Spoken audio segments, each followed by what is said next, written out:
사용하고 있는 유체 순도라든지 사용하고 있는 부품의 순도라든지 이런 부분들이 굉장히 더 미세화되고 더 강조되고 있습니다. 그래서 그 두 가지로 말씀드릴 수 있는데, 하나는 점점 미세화되어가는 필터라고 볼 수 있고, 또 한 가지는 필터 자체의 순도를 유지하기를 원합니다.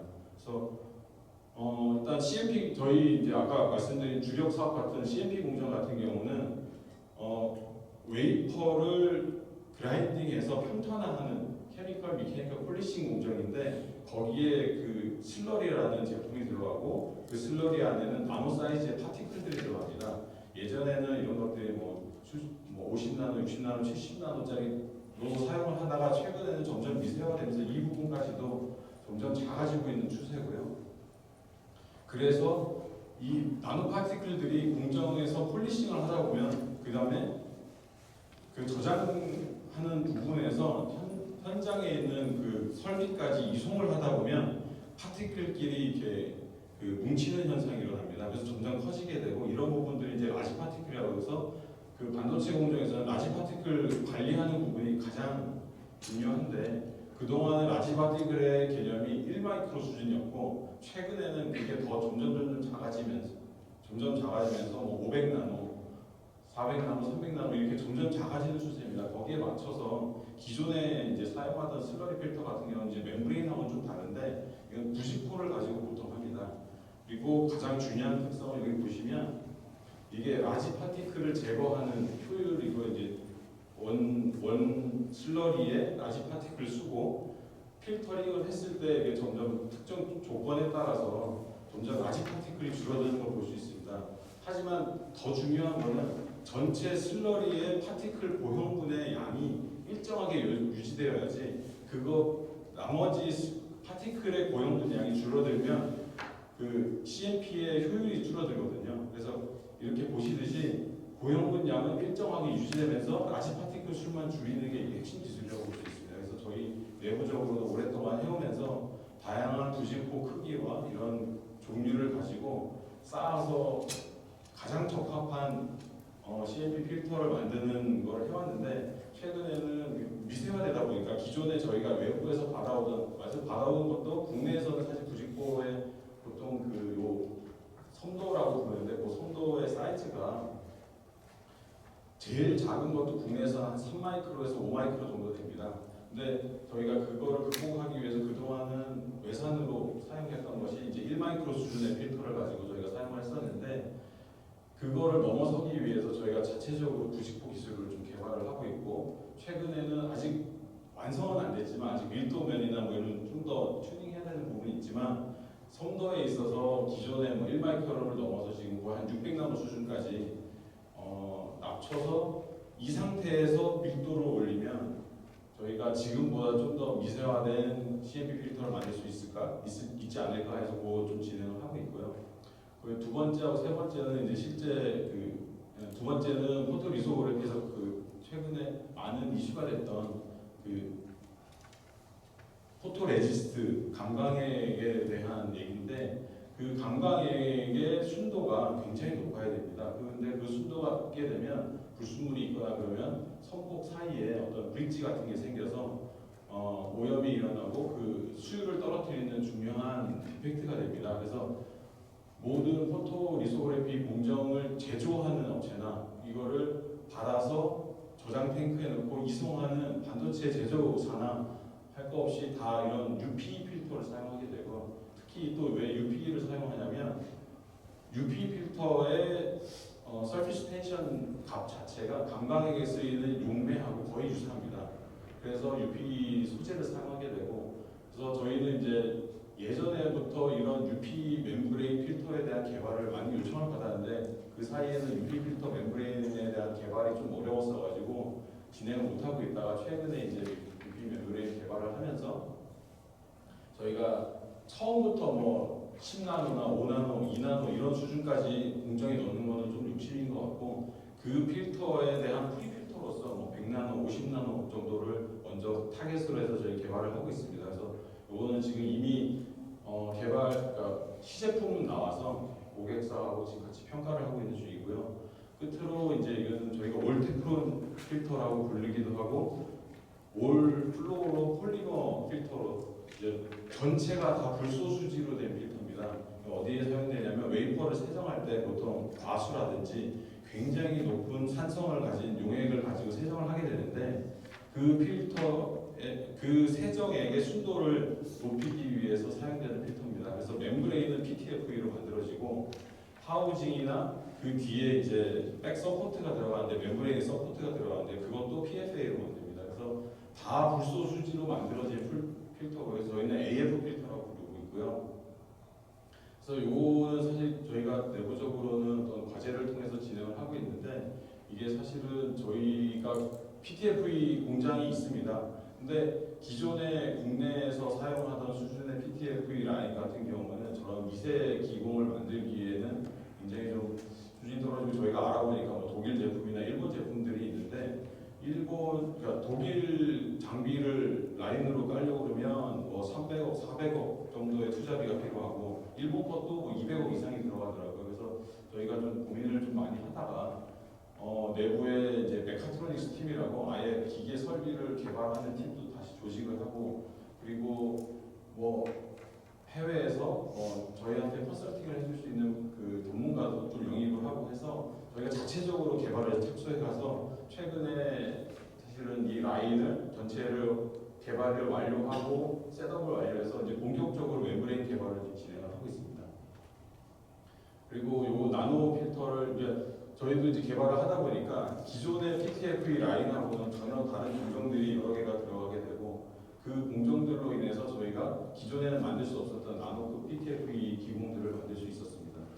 그래서 핵심 기술은 이제 나노 PTFE 멤브레인이지만 나노 기공을 만들고 그리고 PFA 수지로 하우징을 접착을 하고 그런 제품 개발 부분이 있고 또 한 가지 아까 말씀드렸던 것 중에 하나인 그 필터의 순도를 유지하는 게 굉장히 중요하다고 말씀드렸는데 실제 저희 고객사에서 유지하고 있는 그 순도의 단위가 PP, 싱글 PPT 단위까지 그들은 관리를 하고 있습니다.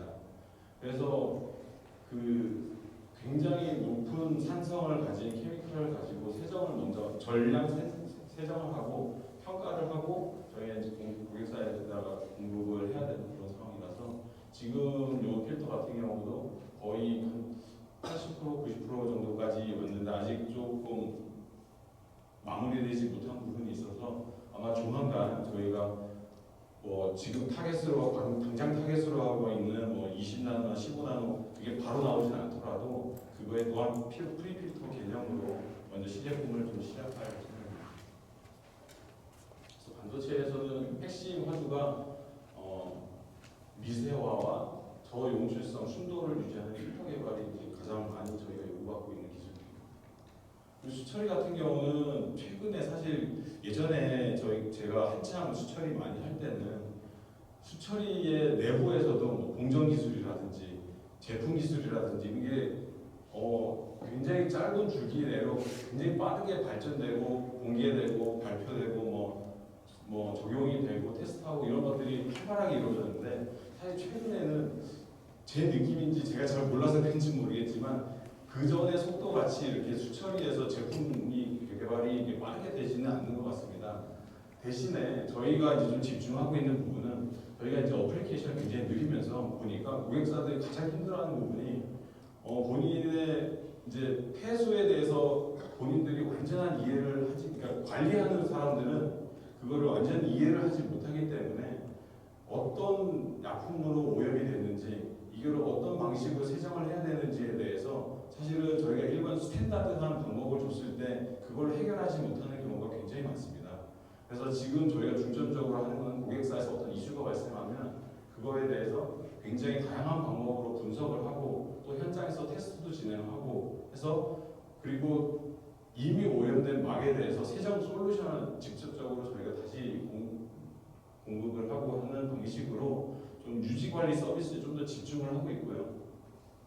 그리고 어플리케이션 면에서는 이전에 많이 하던 뭐 정수, 합계수, 해담수를 넘어서서 뭐 좀 새로운 부분들이 좀 많이 나오고 새로운 산업에서도 많이 나오고 또한 저희가 이제 사실은 이 부분은 국내에서 저희가 정수장의 레퍼런스를 좀 쌓기 어려운 부분도 있고 해서 인도네시아에 저희가 투자를 BOT 사업을 하면서 투자를 하고 정수장을 만들고 그 정수장을 인도네시아에서는 최초의 마개바 정수장으로 만들었고요. 그래서 그 정수장을 한 30년 정도를 저희가 유지 관리를 하면서 수도세를 받는 그런 사업을 좀 진행하고 있습니다. 근데 여기서 좀 더 재밌는 거는 수도세를 받기도 하지만 이 물을 그들에게 공급하는 것의 의미는 그들이 이제 마시는 물을 위해서는 항상 끓여서 소독을 해서 마시는 그 물을 대체해서 멤브레인으로 하다 보니까 탄소 배출권 같은 걸 저희가 이 사업을 통해서 또 별도로 획득을 하게 되고요. 그래서 수도세 받는 걸 넘어서서 탄소 배출권까지 이게 연계된 굉장히 좋은 사례가 돼서 저희 내부에서도 굉장히 좀 성공적인 사례고 이걸 좀 더 확대하려고 계속 노력하고 있습니다. 그 외에도 저희가 이제 나노 필터레이션, 그러니까 NF 멤브레인 같은 경우도 기존에 있는 편막을 좀 넘어서서 중공사 같은 형태로 개발을 하고 그걸 가지고 좀 새로운 공정, 기존의 어떤 공정, 새로운 산업에 필요한 그런 니즈에 맞춰서 UF, RO가 해결할 수 없는 그 중간 어디쯤에 있는 솔루션을 제공하는데 어떤 경우에는 뭐 소금 공장에서 맛을 조절하는데 저 NF를 쓰기도 하고요. 그다음에 다양한 새로운 산업에서 그 고객사들이 원하는 그 솔루션을 제공하기 위해서 저희랑 같이 협업을 해서 개발을 하고 있습니다. 그 외에도 이제 뭐 국제 이제 뭐 규제라든지 이런 것들이 계속 강화되면서 사실은 해양 오염에 대한 규제가 굉장히 심해지고 있는데 그런 부분들을 해결하기 위해서 사실 그러니까 오일에 대한 오염은 사실 멤브레인이 해결하기가 굉장히 어렵습니다. 근데 저희가 최근에 이제 좀 느끼고 있는 부분들은 그 오일에 대한 그 오염을 제거하는 그 공정을 전부 다 멤브레인이 할 게 아니라 다 진행은 이제 다른 여러 공정들로 진행을 하고 제일 마지막에 국제 규범에 맞는 수준의 농도에 맞추는 역할을 멤브레인이 하는 그런 방향으로 저희가 좀 접근을 하고 있고요. 굉장히 좀 좋은 사례들이 나오고 있습니다. 저기서도. 그래서 기존에 뭐 저희는 이제 세정을 한다면 차형으로 보통 하는데 저는 이제 주로 오일 오염이다 보니까 오일을 세정할 수 있는 그런 솔루션도 따로 만들게 되고 그래서 이런 좀 새로운 분야들이 좀 개척이 되고 있는 것 같습니다. 그 외에도 이제 지금 뭐 많은 그래서 이제 수소 연료전지에 대한 이슈가 발생을 하고 있고 그래서 그런 부분에 있어서도 저희가 어쨌든 PTFE 멤브레인을 가지고 이오노 전해질막을 만들어서 저희가 이제 수소 연료전지에 넣는 그런 부분을 지금 진행을 하고 있고 이 부분도 사실은 이 핵심 기술은 이오노 분산액을 만드는 그러니까 전해질 분산액을 만드는 부분 그리고 PTFE 지지체 그 다음에 오랫동안 화학적 내구성을 유지해 줄 수 있는 첨가제 그리고 이런 부분들을 합쳐서 아주 균일하게 만들 수 있는 롤트롤 기술까지 이제 갖추는 게 핵심 기술인데 저희는 지금 현재는 이 단위 기술들을 모두 다 좀 어느 정도 확보를 하게 된 상태고 DOE라는 미국 그 에너지성에서 그러니까 이동형 수소 연료전지 자동차에 대해서는 거기에 들어가는 연료전지의 성능은 이 정도가 돼야 된다라는 기준이 있는데 그게 한 500시간 동안 특정 성능이 유지가 돼야 되는 그런 게 있습니다. 그래서 저희 그 기술의 조합으로 만들어진 그 수소 연료전지 같은 경우는 그거의 한 2배 이상 내구성을 좀 확보를 했고 지금 이걸 가지고 뭐 여러분들이 잘 아시는 자동차 회사라든지 기타 다른 회사들과 함께 지금 계속해서 진행을 좀 하고 있습니다. 또 이것도 사실은 조금 더 장기적인 저희가 미래를 보고 좀 접근을 하고 있고 지속적으로 사실 굉장히 오랫동안 저희 내부에서는 준비를 해왔는데 좀 끈기 있게 좀 준비해야 되는 그런 부분인 것 같습니다.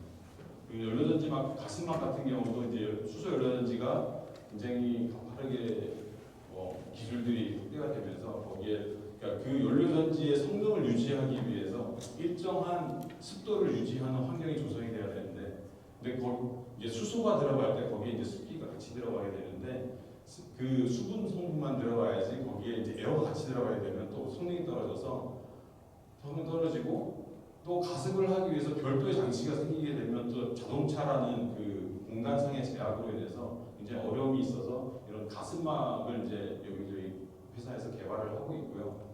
저희도 이제 다양한 테스트를 진행을 하면서 이제 확인해 보니 특정 소재를 가지고 뭐 레시피를 변경한다든지 생산 환경을 변경한다든지 이렇게 하더라도 어떤 특정한 한 개 라인이 생기는 걸 확인했습니다. 그래서 그 라인 1차적으로 1단계로는 이 라인 한 개가 생긴 저희가 지금 가지고 있는 소재를 가지고 만든 모든 제품들은 이 라인을 한 개를 두고 더 이상 넘어가지를 못하고 있는데 어찌됐건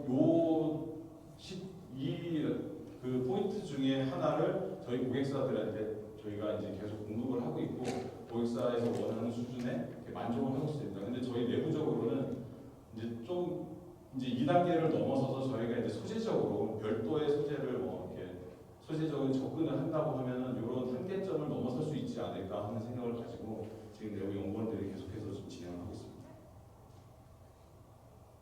그리고 요 이제 바이오 제약 의료용 필터인데 뭐 아마 신문에서 보신 분들도 아마 계실 것 같기도 한데 바이오 제약이나 의료용은 사실은 어떻게 보면 고객사들의 신뢰성이 가장 중요한 부분입니다.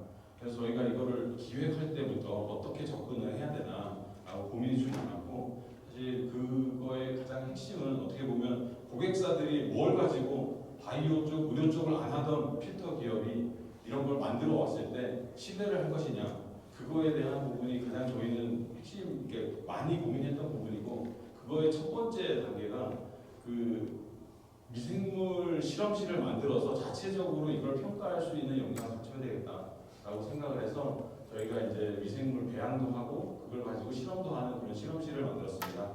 그리고 이거에 관련해서는 저희가 품질팀도 품질팀장이라든지 그 이하 사람도 제약 업체에 있는 사람들을 같이 해서 그곳에서 실제적으로 하고 있는 수준으로 저희가 좀 접근을 하려고 많이 노력을 했고요. 그래서 지금은 굉장히 많은 다양한 박테리아라든지 바이러스를 저희가 뭐 다룰 수 있는 수준의 랩은 아니지만 서로게이트 수준으로 해서 그 비슷한 사이즈의 바이러스 서로게이트도 저희가 테스트를 할 수 있고 그리고 사실은 이 부분은 필터의 성능만 평가하는 것이 아니라 그 제조소의 어떤 환경을 관리하기 위한 목적으로 이걸 사용합니다. 그래서 그 제조소에서 주기적으로 계속 부유입자, 부유균, 악화균, 그 다음에 모든 표면에 있는 표면균 등을 검출을 해서 주기적으로 테스트를 하고 그게 나오는지 안 나오는지 확인해서 기록으로 다 남겨놓습니다. 그래서 이런 부분들이 사실은 굉장히 제약 공정에서 신경을 많이 쓰고 있는 부분들이고 저희도 그래서 이런 부분들을 저희 실험실, 저희 제조실 부분부터 지금 이미 그 품질팀과 함께 좀 그 모든 자료들을 구축해 나가고 있는 상황입니다. 그래서 그렇게 준비를 하였고 이제 별도로 좀 그 관련된 저희 고객사들과 함께 이제 하나씩 개발을 좀 진행을 하고 있는데 이제 제일 첫 번째 저희가 개발하고 있던 게 지금 미생물 검출용 그러니까 굉장히 물도 많이 쓰고 또 리퀴드도 많이 쓰는데 거기에 어떤 박테리아가 있으면 미생물이 있으면 안 되기 때문에 모든 공정간에 테스트를 합니다. 그래서 이걸 가지고 미생물인지 없는지 테스트를 하는데 사실은 이 멤브레인 필터 자체는 굉장히 심플한데 이거를 고객사에다가 이제 제안을 하고 넣기 위해서는 고객사에 이제 오디트를 받고 진행을 해야 되는데 필터 자체는 사실 제약 공정에 들어가는 필터는 GMP의 승인을 받는 대상이 아니지만 그들이 우리에게 요구하는 수준 자체는 모든 수준 공정, 그러니까 제조, 품질, 개발까지 모든 관리 수준을 GMP에 준하는 수준으로 요구를 하고 있습니다. 그래서 어떻게 보면 필터 만드는 거는 금방 저희도 이제 계속 해오던 부분들이랑 좀 쉽게 진행을 하다가 이 부분에 있어서 굉장히 좀 장시간 노력도 많이 하고 준비도 많이 하고 또 축적도 많이 하는 그런 사례라고 볼 수 있습니다. 그리고 의료기기 같은 경우도 저희 최초로 국내에서 이제 혈투석 사업을 저희가 이제 준비를 하고 있고 지금 공장을 만들고 지금 이 의료기기는 GMP를 받아야 되기 때문에 지금 GMP를 진행을 하고 있는 중이고 그래서 임상 실험과 그다음에 그 제품 승인까지 아마 올해 아니면 내년 초까지는 되면 제품 승인을 받을 수 있지 않을까 생각을 하고 있습니다. 그래서 이런 바이오 제약 의료용 필터는 그동안 우리가 이제 쉽게 생각하던 멤브레인 필터 소재 이런 접근도 중요하지만 그거를 넘어서서 어떻게 고객사에게 신뢰를 줄 것이냐 하는 부분이 굉장히 중요한 부분이었던 것 같습니다. 그리고 요건 좀 저희가 보통은 좀 접근을 잘 안 하는 부분이긴 한데 저희 이제 최근에 저희가 이제 B2C 사업도 좀 많이 하고 그러면서 그냥 일반적인 제품에 들어가는 어쨌든 저희는 필터 전문 기업이고 그동안 많이 소재도 하고 제품도 만들어 왔는데 그걸 어떻게 B2C에 적용을 할 수 있을까 라는 개념으로 좀 시작을 했고 사실 마스크 같은 경우는 지금 국내 포판도 1위를 차지할 정도로 굉장히 성공적으로 좀 된 사례입니다. 저희가 고 수준의 PTFE 멤브레인을 좀 개발을 하면서 어떤 굉장히 얇게 만들 수 있는 기술까지 접근을 하게 되었고 그걸 가지고 마스크에 접근했고 시장에서 굉장히 효과가 좋아서 굉장히 잘 된 사례고 지금 그걸 넘어서서 수전 필터라든지 아니면 산소 발생기라든지 여러 가지 저희가 가지고 있는 다양한 소재, 필터, 제조 기술 이런 걸 접목해서 B2C 제품도 기존에 없던 기술, 그러니까 B2C 제품에서는 어떤 기술을 일반 고객에게 이게 어떻게 하면 이거를 좀 같이 영위할 수 있을까 하는 고민을 좀 하고 있습니다. 끝으로 저희 회사가 어쨌든 필터를 주로 하는 회사이기 때문에 ESG를 저희가 굉장히 신경을 많이 쓰고 있고 그리고 저희 고객사들도 저희한테 계속 요청을 하고 있습니다. 그래서 그 ESG 활동으로 그러니까 저희는 이제 필터 사업이니까 그 필터 사업을 이용한 ESG가 가장 쉽게 접근할 수 있는 부분이고 그래서 사회복지시설에 무료로 시스템을 설치하고 교체해준다든지 그 다음에 저희가 만드는 필터의 그 보분자 소재를 재활용할 수 있는 그런 시스템 그래서 사용한 필터 소재를 분리도 쉽게 되고 다시 재순환해서 그 소재를 가지고 다시 사용할 수 있는 그런 순환 시스템을 만들고 있는 사례를 지금 한 두 가지 정도 준비를 좀 하고 있고요. 그리고 내부적으로는 법인 차량은 모두 수소 전기 차량으로 다 전체를 바꾸고 그리고 궤도국에 저수 시스템 공급하는 부분 그다음에 저희가 이제 그 FPCB 제조 공장이 이제 베트남에 굉장히 좀 크게 있는데 거기에서 나온 폐수나 액 같은 거를 재이용, 재활용, 처리 자체적으로 할 수 있는 그런 시도를 좀 하고 있고요. 그리고 끝으로 아까 처음에 인도네시아에서 하고 있는 BOT 사업 그 사업에 있어서 저희가 탄소 배출권을 확보할 수 있는 좋은 사례를 만들면서 ESG에 대한 그런 노력을 저희 회사에서는 계속해서 좀 하고 있는 상황입니다. 끝으로 지금 말씀드린 것들을 이제 정리하는 말씀입니다. 지금 코로나 상황에 굉장히 그 모든 하이엔드 그 필터들의 공급망이 굉장히 좀 불안정해진 상황입니다. 그래서 그 부분들을 저희가 최대한 빠르게 고객이 필요한 그런 부분들을 개발하기 위해서 좀 노력을 좀 많이 하고 있고 그리고 이제 다른 부분들은 아까 말씀드린 부분인데 일단 고객들이 원하는 그러니까 저희가 멤브레인 필터를 하면서도 고객들이 원하는 그 주위의 환경이라든지 그 옆에서 요구하는 그런 니즈들을 저희가 아는 것들이 가장 중요한 것 같고 사실은 저희가 일본이나 미국이나 독일에 비해서 멤브레인이나 이런 기술들이 좀 늦게 시작을 하긴 했지만 거기서 굉장히 오랫동안 하시는 분들 연세가 굉장히 많으시긴 하지만 캐나다라든지 일본이라든지 지멘스라든지 이런 곳에서 오랫동안 일하는 분들하고 저희가 이제 같이 일을 하면서 좀 말씀을 들어보면 그들도 사실은 초기에 저희가 시행했던 시행착오를 다 겪었고 그것들을 어떤 산업에 뛰어들었을 때 그 고객이 필요한 것들을 저희가 받고 저희가 피드백을 하면서 같이 성장을 했다는 걸 확인할 수 있었습니다. 그래서 저희한테도 가장 중요한 건 어떤 그 산업에 진짜 들어가는 게 가장 중요한 부분이라서 그 부분에 대해서 가장 좀 열심히 노력을 하고 있습니다. 이것으로서 오늘 말씀을 마치도록 하겠습니다. 감사합니다. 네, 감사합니다. 질문을 한두 개 정도 받고 마지막에 또 토론 시간이 있거든요. 그때 또 질문을 한번 토론하는 시간 좀 가질 수 있으니까요. 지금 바로 질문 받고 주제 발표로 넘어가도록 하겠습니다.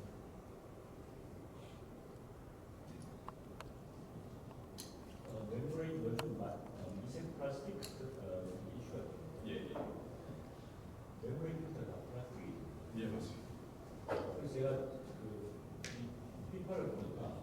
MBR 공정에서 그 미세 플라스틱이 나온다 이런 보고가 있었어요.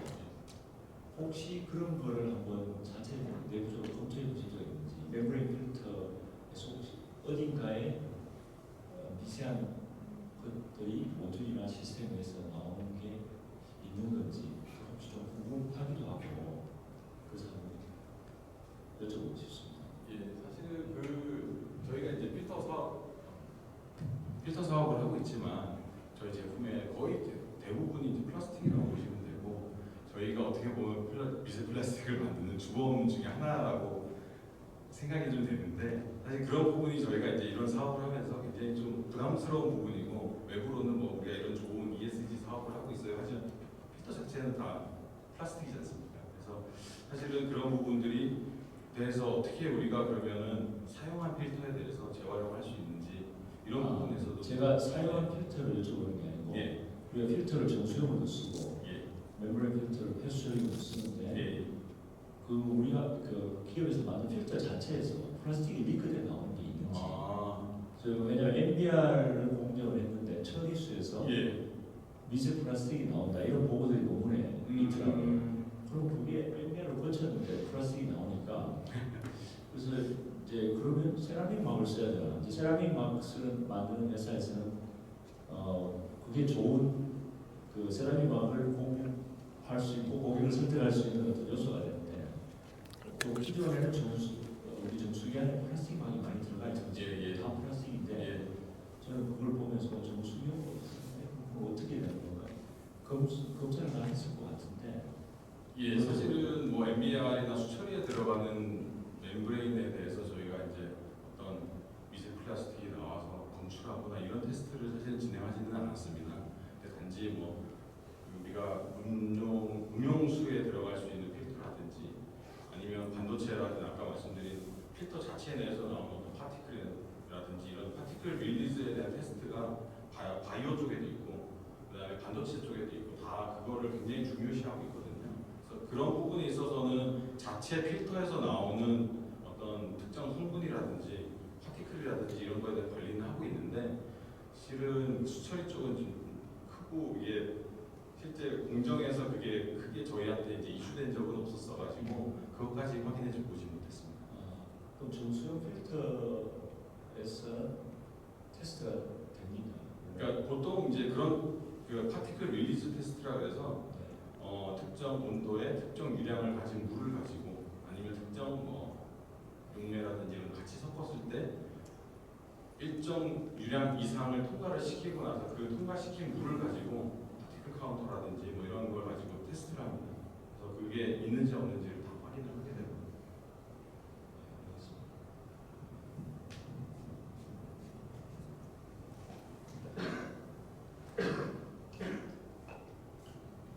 감사합니다. 또 질문은 나중에 토론 시간을 이용해 주시면 감사하겠습니다.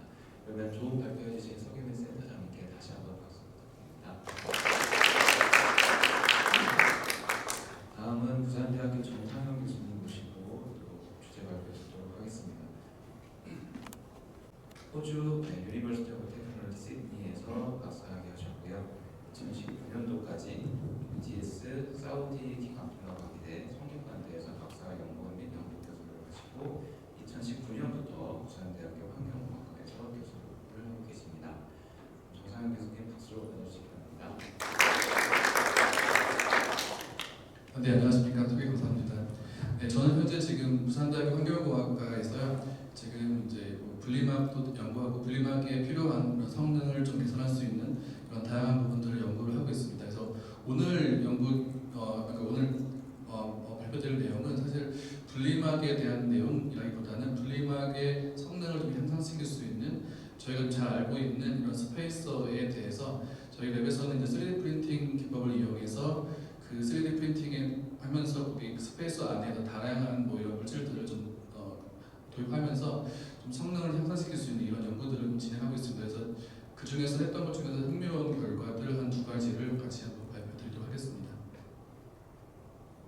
그래서 뭐 멤브레인 디스틸레이션이라고 하는 공법을 저희가 이제 계속 하고 있는데요. 막중류라고 하는 것들은 특징적인 것 중에 하나가 우리가 이제 하이드로포빅한 막을 쓰고 있어서요.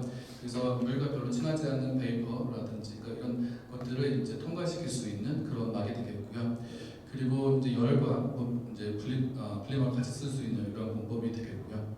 그리고 이 기본적인 드라이빙 포스 같은 경우에는 이제 템퍼러처 차이에 의해서 생겨나는 베이퍼 프레셔의 디퍼런스를 가지고서 이동을 하기 때문에 실제적으로 이제 우리가 좀 마일드 좀한 템퍼레이처가 우리가 뭐 상온이라든지 좀 한 마일드한 템퍼레이처에서 운전할 수 있는 이런 장점들을 가지고서 그나마 다른 그런 가지고 있는 그런 직류 공법보다는 조금 더 그런 에너지적인 효율적으로 이제 운전할 수 있는 그런 장점들을 가지고 있습니다. 그래서 제가 막중륙 같은 경우를 제가 박사학위 하면서 한 2010년 정도 그 좀 전부터 같이 이제 하기 시작했는데요. 그러면서 이제 MD라는 것에 다양한 이러한 연구들을 좀 진행했었습니다. 그래서 사실 최근에는 굉장히 높은 농도의 이러한 그런 부식성 있는 액체들을 이렇게 좀 한번 농축하는 데도 한번 써봤었고요. 그리고 이제 이런 병원성 폐수라든지 아니면은 염색 폐수라든지 이런 것들, 그러니까 염색 폐수 같은 것들을 처리하기 위해서 조금 더 막 같은 것들을 새로운 막들을 개발하고 좀 개발을 한 후에 실제로는 이런 실제 프로젝트는 진행했었는데 그 코로나 때문에 실제 테스트를 못했었는데 그 홍콩을 이제 넘어가면 이제 중국에서 생전 지역에 굉장히 큰 청바지 회사들이 있습니다. 청바지 회사들이 염색하는 그 염색 폐수들을 처리하려고 그런 프로젝트를 진행했었는데 그 코로나 상황 때문에 가서 실제로 테스트를 못 해봤는데 가져온 걸 가지고 테스트하는 경우들도 많이 했었고요. 그리고 처음에 저는 해수 담수화를 하면서 해수 담수화에서 브라인드를 이제 처리하는 거라든지 그리고 리소스 리커버리를 같이 할 수 있는 그런 필살라이즈 공법하고 같이 하는 그런 것들도 진행했었습니다. 이런 것처럼 이제 MD 같은 경우에는 우리가 좀 막을 쓰더라도 그냥 우리가 이제 베이퍼 프레셔 차이로만 이제 움직이기 때문에 그렇게 높은 농도의 이런 것들을 쉽게 좀 처리할 수 있는 그런 장점들을 가지고 있습니다. 하지만 이제 MD라는 것이 조금 전에 말씀드린 열하고 그런 매스들을 같이 이렇게 이동할 수 있는 이런 공법이 되기 때문에 두 가지의 이제 문제점을 다 같이 이제 고민을 해야 되는 것들입니다. 그 중에 하나가 이제 컨센트레이트 폴라리제이션, 농도 불극 현상하고 템퍼러처 폴라리제이션 이것들이 같이 상호작용을 하면서 문제를 일으키고 있거든요. 컨센트레이트 폴라리제이션 같은 경우는 막이 자체적으로 우리가 가질 수 있는 필연적인 문제점이라고 보시면은 이제 이 막중류 공정 같은 경우가 이제 이렇게 온도 차이로 움직여야 되는데 템퍼러처 폴라리제이션 같은 경우가 CP가 형성되면 템퍼러처 폴라리제이션이 조금 더 문제가 생기고 계속 이런 것들처럼 서로 상호적으로 굉장히 센시티브한 그런 역할을 하면서 계속 문제점들이 일으키고 있습니다. 그것과 더불어 이제 파워링 같은 것들도 계속 문제점들이 되고 있는데 그 중에서 문제가 되는 것 중 하나를 조금 후에 한번 말씀드리도록 하겠습니다. 그래서 이러한 이제 그런 폴라리제이션 같은 것들의 효과들을 조금 더 많이 감소시키고자 다양한 이런 것들이 많이 연구가 되고 있는데요. 막 같은 것들을 실제적으로 조금 모디피케이션 한다든지 새로운 막들을 좀 개발한다든지 이런 노력들이 굉장히 많이 되고 있습니다. 최근 같은 경우에는 막의 자체적으로 막 표면에서 있는 온도들을 좀 증가시키기 위해서 포토더멀 효과를 이용해서 막 표면의 온도를 올린다든지 아니면은 좀 주리팅 같은 것들을 해서 열을 좀 전기를 가해서 막 표면에 좀 열을 낸다든지 그렇게 해서 TP 현상들을 많이 줄이려는 노력들도 많이 하고 있고요. 전통적으로 지금 저희가 많이 하고 있는 방식 같은 경우에는 피드 스페이서를 사용해서 이제 플로우에 대한 프로모터로서 좀 이런 연구들을 지금 상당히 많이 진행하고 있습니다. 저희는 케미컬을 더 추가로 더 많이 쓴다든지 이런 것보다는 좀 물리적인 현상으로 이용해서 조금 더 막의 성능을 향상시킬 수 있는 스페이스에 좀 더 관심을 가지고 연구를 좀 진행하고 있습니다. 그렇게 됐던 이유 중에 또 하나가 제가 이거는 좀 한 28년도에 그때 벌써 논문을 한번 냈었던 건데요. 이건 인위적으로 저희가 이제 현재 개발되어져 있는 막들의 성능에서 이제 매스트레스 코에피션트를 가지고서 그것들을 엄청나게 인위적으로 향상시켜 보거나 좀 바꿔보거나 이런 것들을 하면서 실질적으로 이게 막 성능을 이제 좀 표현할 수 있는 템퍼러처 폴라리제이션 코에피션트라든지 아니면 막 플럭스라든지 아니면 스페시픽 에너지 컨섬션 이런 것들이 어떻게 하면 달라질 수 있는지 그러니까 저희가 보고자 했던 것들은 뭐냐면은 막이 얼마나 좀 발전할 수 있는지 그런 정도의 그런 갭을 보려고 했었어요. 그래서 그것들을 해보니까 현재 지금 막을 가지고 있는 것에서 조금만 더 올리면은 거의 저희가 올릴 수 있는 크리티컬 포인트에 거의 다 도달할 수가 있더라고요. 그것에 반해서 저희가 이제 여기서 이제 플로우 프로모터라든지 뭐 스페이서 같은 것들을 사용하게 되면은 조금 더 여기서 문제점이 되고 있는 운전상에서 문제점이 되고 있는 그런 컴퓨터 히 트랜스포라든지 아니면은 좀 전에 말씀드린 템퍼처 폴라리제이션들을 좀 더 낮추면은 훨씬 더 성능의 향상에는 훨씬 더 도움을 주는 이런 결과들을 얻었습니다. 그래서 스페이서라고 하는 것에 대해서 좀 계속 관심을 가지게 되었고, 이 스페이서는 기본적으로 여러분들이 아시겠지만 막의 모듈을 만들 때 막과 막을 분리해주는 역할도 하고 피드를 잘 흘러가게 하는 역할들을 하죠.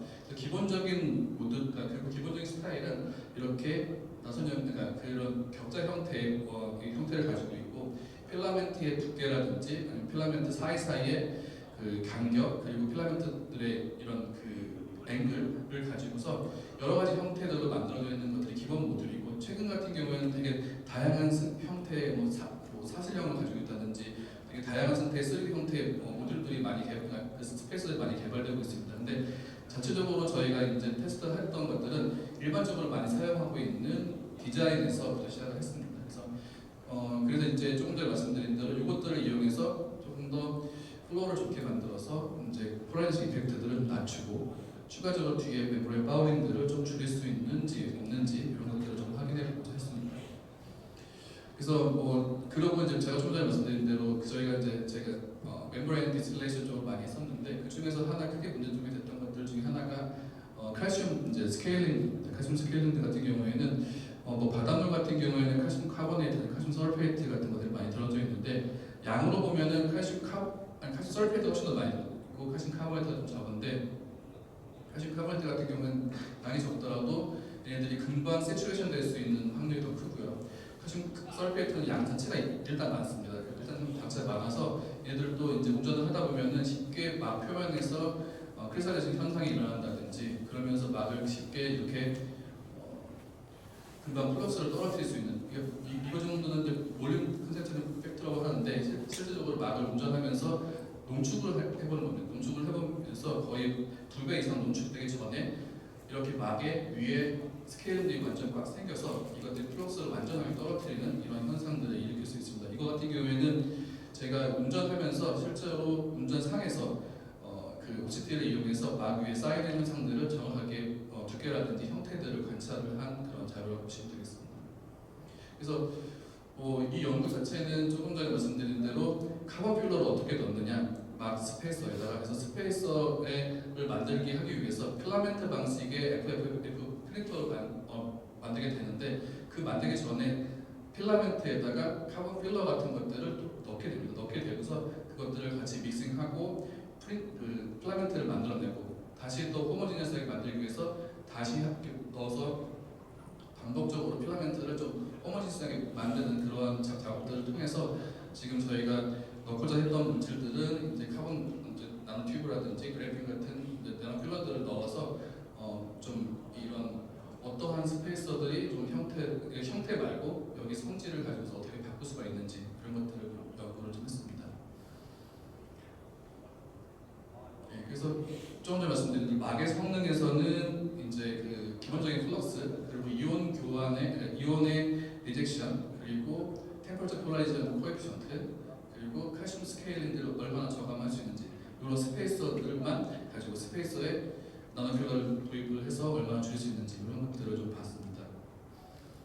그래서 좀 폰트가 좀 깨지긴 했는데요. 그 스페이서 처음 같은 것들을 저희가 기본적으로 우리가 이제 그 플럭스라든지 조금 전에 말씀드렸던 이온 리젝션의 관점에서 스페이서의 디자인도 여러 가지 형태 아까 말씀드린 대로 필라멘트의 두께라든지 앵글이라든지 아니면 간격을 가지고서 최적화를 했고요. 최적화를 하고 나서 이런 디자인으로 계속 이제 폴리라텍 가지고서 기본적인 스페이서, 컨트롤 스페이서를 하나 만들고 그리고 나노 필러들을 다른 농도로 다른 종류를 넣어서 이제 그런 테스트할 수 있는 필라멘트를 만들었습니다. 그래서 필라멘트를 가지고 필라멘트는 여기 조금 전에 말씀드린 대로 여기 얘네들 이제 필라멘트 익스크루더라고 하는 메이커에다가 넣어서 같이 녹여서 같이 뽑아내는 방식으로 했습니다. 그리고 그 다음에는 FFF 프린터를 이용해서 이 스페이서들을 제작한 다음에 다이렉트 컨택 직접 막중류 방식의 운전으로 해서 삼각막을 이용해서 이 플럭스에 대한 기본적인 플럭스는 DI부터 하고 제거 능력이라든지 이런 것들은 소듐 클로라이드 그리고 스케일링 실험들은 칼슘 솔페이트 거의 1.9g을 있다면 거의 세츄레이션에 가까운 데부터 시작을 했습니다. 그래서 뭐 지금 조금 전에 설명드린 대로 이런 카본 필러들을 이렇게 좀 더 크게 보여드리려고 필라멘트 방식에 넣어서 우리가 이렇게 넣게 되면은 이게 좀 그냥 가성비긴 한데 되게 균일하게 이렇게 사이에 막 표면에도 이렇게 스페이스 표면에도 이렇게 카본 필러들이 이제 위치하게 됩니다. 네, 그래서 최적화된 디자인에서 실험을 해보면은 예상한 대로 스페이스가 있는 형태랑 없는 형태랑 플럭스 자체도 이렇게 한 15에서 한 25까지 한 70% 향상을 시킬 수가 있고요. 이거는 사실은 막중류는 거의 대부분 이온이제션이 상당히 좋은 프로세스이긴 하더라도 그래도 어느 정도 70%까지 향상시키는 한 굉장히 낮은 농도까지 만들어내는 이런 것들을 이제 확인할 수 있었습니다. 그래서 여기서는 아까 말씀드린 스페이스 디자인 같은 경우에는 45도 크로스 앵글하고 1mm의 티크니스 그리고 4mm의 인터벌을 가지고 있는 그 간격을 가지고 있는 것으로 저희가 최적화를 했었고요. 그래서 보시면은 저희가 이제 왜 이게 처음에 이렇게 좀 플러스를 좋게 만들어지는지 이런 것에 대해서 되게 좀 왜 그런지가 되게 좀 찾기 처음에 되게 어려웠습니다. 그래서 여러 가지 것들에 대해서 다 찾아보긴 했는데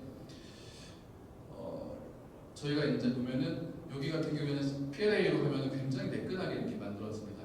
그리고 이제 그래픽을 넣게 되면은 어느 정도의 약간의 라인들이 형성되는 것들을 볼 수가 있고 이게 자세히 잘 보이시는지 모르겠는데 요 CNT를 넣게 되면은 볼록하게 되는 그러한 좀 범피한 그런 러프니스들이 형성이 많이 됩니다. 그래서 제가 이것들 표현하기에 멀티 스케일 러프니스를 가지게 만들어지게 하는 이런 것들하고 제가 표현을 하긴 했는데 이게 사실은 제가 맞는 것도 아니고요. 이 매스 퍼센트로 1%, 2%만 넣게 된 겁니다. 그 PLA에다가 그렇게 해보니까 지금 있는 노스페이스, 그러니까 스페이스를 안 넣은 형태, 스페이스를 넣은 형태, PLA 그냥 똑같은 디자인을 가지고 있는 것보다도 플러스가 거의 엄청나게 많이 향상돼서 거의 40 LMH까지 보이는 것들을 볼 수가 있었고 이온 리젝션 같은 경우에는 거의 나오는 퍼메빌리티 퀄리티가 엄청 좋게 항상 유지되는 것들을 볼 수 있었습니다. 그래서 이것처럼 카본 이제 나노필러를 도입하고 나니까 플러스가 향상되고 이온 리젝션들이 굉장히 좋아지는 것들을 알 수가 있어요. 그 얘기는 뭐냐면은 저희가 약간 해결하려고 했던 CP라든지 TP가 많이 컨트롤된 것들을 볼 수가 있는데 사실 저희는 멤브레인들도 굉장히 많이 CNT 같은 것을 넣어서 조금 더 성능을 향상시키는 연구들을 하고 있는데 그에 비해서도 훨씬 좀 많이 향상되는 것들을 좀 확인할 수가 있었습니다. 그래서 예를 들어 러프니스에 제가 조금 전에 아까 보여드린 러프니스 좀 관심을 가지고 보니까 이 CNT를 넣게 되면 스페이스 자체의 러프니스도 상당히 많이 증가가 되고요. 그에 따라서 얘네들 하이드로포비시티도 많이 증가가 되더라고요. 사실 처음에는 제가 이것들을 넣었던 처음에 하나의 이유가 아까 그 말씀을 안 드렸는데 카본 물질들을 넣으면서 제가 아까 TP를 좀 줄이고 싶다고 말씀드렸잖아요. 그래서 약간 열 전도성이 있는 물질들을 스페이스에도 넣게 되면은 물하고 결국에는 이게 그 막에서 나오는 그 인터페이스에서 이제 일어나는 현상들이기 때문에 이버퍼레이션 되는 것들이 고기에 열을 좀 전달을 잘 할 수 있지 않을까라고 생각이 들어서 했었는데 사실 여기에는 이제 데이터를 뺐는데 이게 사실 1%를 넣다 보니까 이 스페이서 자체의 열 정도는 증가되진 않았습니다. 전혀 거의 증가되진 않으면 퍼센트가 너무 낮아서 서로 연결된 포인트들이 없기 때문에 뭐 CNT로 이용해서 열 정도가 증가되는 것들은 없었고 제가 이제 예측하는 걸로 봤을 때는 물하고 물에서 전달되는 그런 열 정도는 좀 증가됐을 거라고 생각이 되긴 하지만 거의 저희가 중심적으로 생각하는 것들은 이런 이유 때문에 요 아까 생겨났던 그런 멀티 스케일에 대한 러프니스가 생겨난 다음에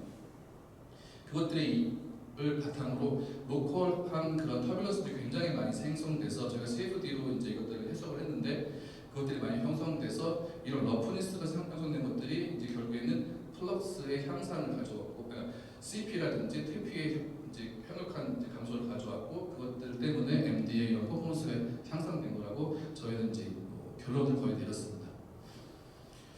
그리고 두 번째 연구로서 이제 그러면 파울링들을 얼마나 줄일 수 있었는지를 한번 보여드리도록 하겠습니다. 이건 더 되게 흥미로운데요.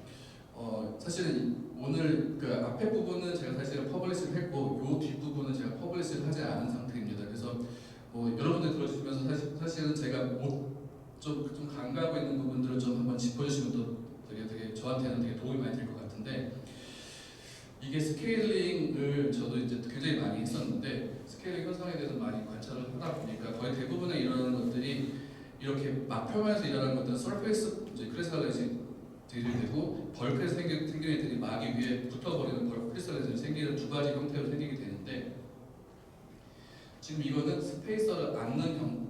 스페이서를 안 넣게 되면은 아까 예측한 대로 한 브리세이프가 한 이 정도 2배 축될 때부터 완전하게 얘네들이 스케일링 형상에서 탁 떨어져 버립니다. 플럭스가. 근데 스페이서를 PL이라도 넣게 되면은 플럭스도 증가가 되고요. 그게 항상 좀 안정되어 유지돼요. 어느 정도 한 2.5 지나가면서 완만하게 떨어지면서 이 밑에까지 3.5 지나면 완전히 플럭스가 떨어져 버려요. 그 얘기 뭐냐면은 여기서도 약간 서페이스에 생기다가 뒤에 벌거에 생긴 애들이 다시 위에 올라타서 덮어지면서 얘네들이 이제 플러스가 확 떨어져 버려요. 이런 현상을 보이는데, 상당히 재밌는 건 조금 전에 말씀드린 대로 디자인은 다 똑같아요.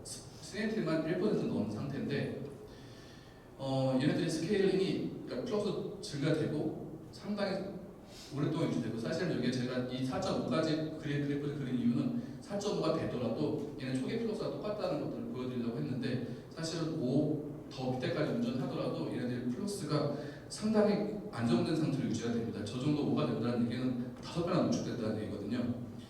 그리고 운전하고 나면은 이렇게 그 철 버진 멤버링에 비해서도 뭐 굉장히 깨끗한 형태로 근처에 됩니다. 이게 뭐 저도 처음 뭐 한 번, 두 번 실험한 것들이 아니고 되게 엄청나게 반복적으로 실험을 했기 때문에 이것들에 대해서 현상적으로는 제가 완벽하게 이제 개런티할 수가 있겠고요. 그래서 한 4시간 운전했을 때보다 뒤에 쪽 가면 얘네들이 다 덮어버리기 때문에 12시간 운전하다 보면은 얘네들은 다 이제 거의 컨테이너를 다 잃어서 막표면 하이드로포스티를 다 잃어버리는 것들을 알 수가 있는데, 이 CNT의 1%를 사용한 것들은 여전히 어느 정도의 좀 하이드로포스티를 가지고 있는 것들을 확인할 수 있었습니다. 그래서 보시면은 이거는 이제 저희가 샘 사진으로 보여드린 건데, 거의 그냥 지금 스페이서 CS 스페이스 사용하게 되면은 초반에도 거의 안 생기고요. 그리고 맨 뒤에 갔을 때 어느 정도의 엄청나게 큰 사이즈의 크리스탈들이 위에만 어느 정도 덮어져 있는 것들을 확인할 수가 있었어요. 그래서 이 스페이서를 사용함에 따라서 완전하게 이제 크리스탈라이즈 되는 이런 좀 포메이션들 좀 바뀌는 것 같은데, 이것들에 대해서 원인들을 되게 찾기가 너무 어렵더라고요. 저 사실은 지금 이 원인들을 찾고 있는 중이고요. 그 중에서 제가 하나의 메커니즘을 하나 좀 가장 유력하다 보는 메커니즘이 하나가 이제 있는데, 이것도 사실 정확하지 않아서 이게 확실히 이게 좀 발표해도 되는지 안 되는지 잘 모르겠는데, 이게 관찰을 해보니까 되게 재밌게도 CNT를 어느 정도 넣은 상태에서 이게 운전을 하다 보면은 이렇게 버블이 생겨요.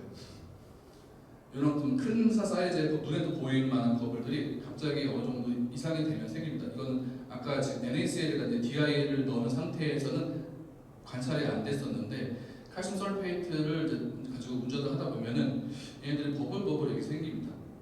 버블이 생기면서 굉장히 이 막 위에서 안 쌓이게 하는 것 같은 거예요. 그래서 제가 그거는 인위적으로 그 PLA 스페이스에다가 버블을 넣어라 라고 했더니, 버블을 넣고 실험하니까 상당히 그 뒤에도 원래 탁 떨어져야 되는데 그래도 어느 정도 안정적으로 유지는 하더라고요. 그래서 이 버블이 형성되는 것들이 왜 형성될까라도 지금 생각을 해봤는데, 여기 이 막도 그렇지만 이 막 근처에 있는 스페이서에서도 이제 얘네들이 이버포레이션 될 수가 있는 거죠. 베이퍼레이션 될 수가 있는 현상들을 이제 만들어낼 수 있는데, 그래서 굉장히 많은 다양한 논문들을 관찰해 본 결과 그 열 교환기에서 하나의 이제 원리를 찾았는데, 열 교환기도 이제 표면들을 굉장히 헤테로제니어스하게 만들어주는 것들이 있더라고요. 그런 데서 생겨나는 것들은 이제 굉장히 빠르게 베이퍼레이션 되는 현상들을 좀 발견해서 그런 것들을 이용한 것이 아닌가라고 하는 것들이 있습니다. 그래서 사실은 이 뒤에 더 많은 이제 메커니즘을 저희가 이제 고민을 하고 있고 지금 이제 프로브하고 있는 그런 상황입니다. 그래서 사실은 한번 이걸 한번 보여드리면은 여기 그래도 분리막 전문가들 좀 계시니까 이런 것들을 어디서 좀 관찰을 하셨을 것 같다는 생각이 들어서 한번 해답을 저희도 한번 찾아볼 수 있지 않을까 해서 제가 한번 소개를 한번 해드린 겁니다.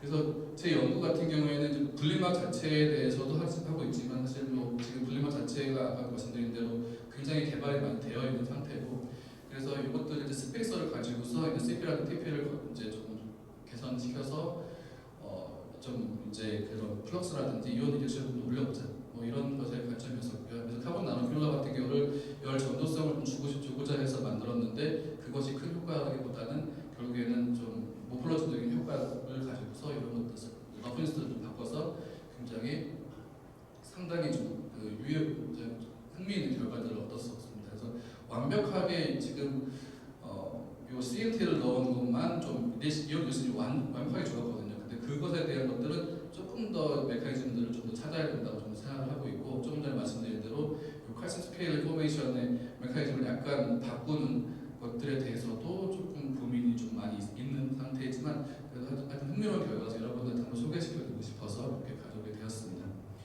그래서 이 연구는 저희 랩에 있는 정성문 학생이 이제 지금 하고 있고요. 그리고 이 연구는 연구재단의 그 지원을 받아서 수행하고 있습니다. 네, 이상으로 발표를 마치도록 하겠습니다. 감사합니다. 네, 발표 감사드립니다. 혹시 질문 있으시면 주십시오. CNT는 어떤 종류의 CNT를 사용을 하셨고 혹시 처리를 따로 하셨나요? 아니, 처리를 따로 하지 않았고요. 멀티 CNT를 사용했고요. 그리고 LG사에서 파는 그냥 CNT를 가져다 그냥 썼습니다. 처리하지도 않았고요. 아무 처리하지 않은 상태입니다. 저는 아무 처리하지 않아야지 그래도 경제성이 있다고 저는 생각하는 쪽이라서 처리하지 않고도 그냥 사용했습니다. 그렇다면 혹시 처리하지 않은 상태에서의 이물질이나 아니면 임퓨리티 같은 것들이 어떤 것들이 있는지 확인은 그걸 하지 않았습니다. 기본적으로 말씀하셨던 메커니즘 들으면서 계속 고민을 하고 있는데 CNT가 있어서 뭔가 일렉트로라이제이션이 잘 돼서 버블이 일어나는 거는 맞을 수도 있는데 다른 임퓨리티에 대한 영향 혹은 이제 산처리 같은 것들을 많이 할 수도 있는데 산처리에 의해서 해독시 그룹에 대한 영향 이런 것들이 있을 수 있을까 해서 질문을 드렸습니다. 네, 감사합니다. 네, 감사합니다. 좋은 발표해 주신 정상희 교수님께 박수 한번 부탁드리겠습니다. 네, 다음은 인하대학교 배경태 교수님께서 주제 발표해 주시겠습니다. 배경태 교수님은 2015년도에 서울대학교에서 박사학위 하셨고요. 2018년도까지 펜스테이트에서 박사 연구원으로 계셨고 2022년도까지 성신여대에서 근무하셨고 2022년부터 인하대학교 생명과학과 교수로 계십니다. 네, 발표 부탁드리겠습니다. 네, 방금 소개받은 인하대학교 배경입니다. 좋은 소개 감사드립니다. 제가 오늘 말씀드린 내용은 이제 약간 환경 쪽이랑 좀 다르게 바이오 쪽에 관련된 이제 분리막 기술에 대해서 말씀을 드릴 건데요. 그 중에서도 가장 조금 더 이제 기술적으로 난이도가 있고 가장 비싸게 현재 팔리고 있는 바이러스 필트레이션이라고 하는 기술에 대해서 한번 소개를 드리도록 하겠습니다. 일단 바이오 의약품은 최근에 이제 코로나의 사태로 인해서 다양하게 이제 시장들이 많이 증가를 하게 되었고요. 실질적으로 화학의약품의 시장이 대부분이었던 것들이 최근에 다양한 바이오 의약품들의 그 개발과 시장이 성장을 함으로써 26년도에는 전체 의약품 시장의 한 37%까지 차지할 정도로 많이 오르고 있고요. 지금 뭐 종류로는 제조합 단백질, 항체, 백신, 세포 치료제, 뭐 mRNA 백신, 저희 코로나 백신으로 받는 그런 것들도 이제 많이 만들어지고 있습니다. 국내적으로는 지금 상당히 많은 투자들이 이루어져 있고요. 제가 인천에 있다 보니까 이제 송도랑 근접해서 하고 있는데 이제 송도에 이제 삼성바이오로직스가 있는데 현재 1캠퍼스에서 공장을 4개까지 구축한 상태인데 지금 내년부터는 부지를 더 확보해서 2캠퍼스 그래서 공장을 4개 더 짓겠다라고 해서 지금 계획을 하고 있고 롯데도 이제 바이오로직스 사업을 만들면서 이제 롯데바이오로직스도 송도에 유치하는 것들로 하면서 결국 이제 CMO나 CDMO의 패실리티들이 상당히 많이 증가를 하고 있습니다.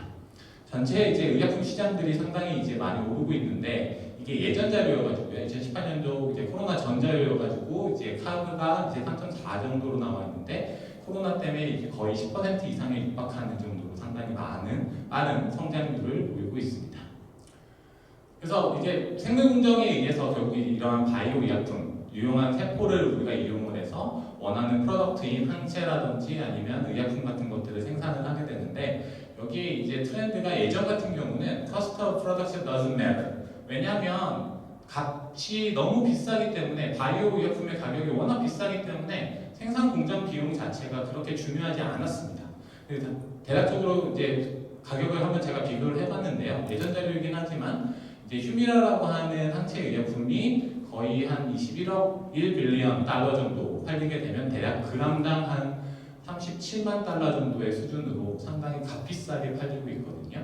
그리고 이제 저희가 분리막, 제가 이제 리퀴드 세퍼레이션 쪽을 하다 보니까 거기에서도 이제 조금 고순도의 이제 물이 필요한 이제 반도체 세정용 울트라 피어 워터를 생산을 한다라고 했을 때 거의 웨이퍼당 한 10달러 정도 이제 필요하게 된다고 하면 이제 물로 따지면 1000리터당 1달러밖에 생산품 가격으로 따졌을 때 보면 이제 초순수를 만들어내는데 필요한 그 분리막의 비용하고 바이오 의약품에서 사용하는 분리막의 비용이 단가가 바이오 의약품이 생산품 단가가 워낙 더 세기 때문에 공정 비용이 약간 더 들어도 분리막을 좀 더 활용을 하더라도 혹은 또 다른 세퍼레이션 기술을 사용을 하더라도 얘네의 순도만 이제 세이프티만 정확하게 확인이 된다면 이제 좀 더 고순도의 바이오 의약품을 생산하는 쪽으로 이제 바이오 의약품들이 많이 만들어져 왔었습니다.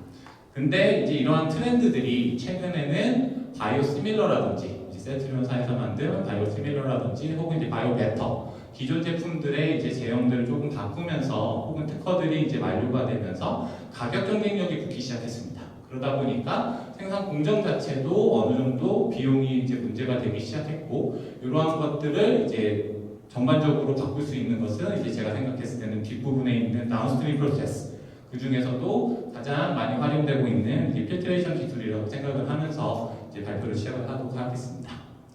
이제 바이오 의약품 생산 공정은 다음과 같은데요. 이제 다양한 공정들이 있긴 한데 그 중에서도 항체 기반의 의약품을 생산하는 공정을 한번 가져와봤습니다.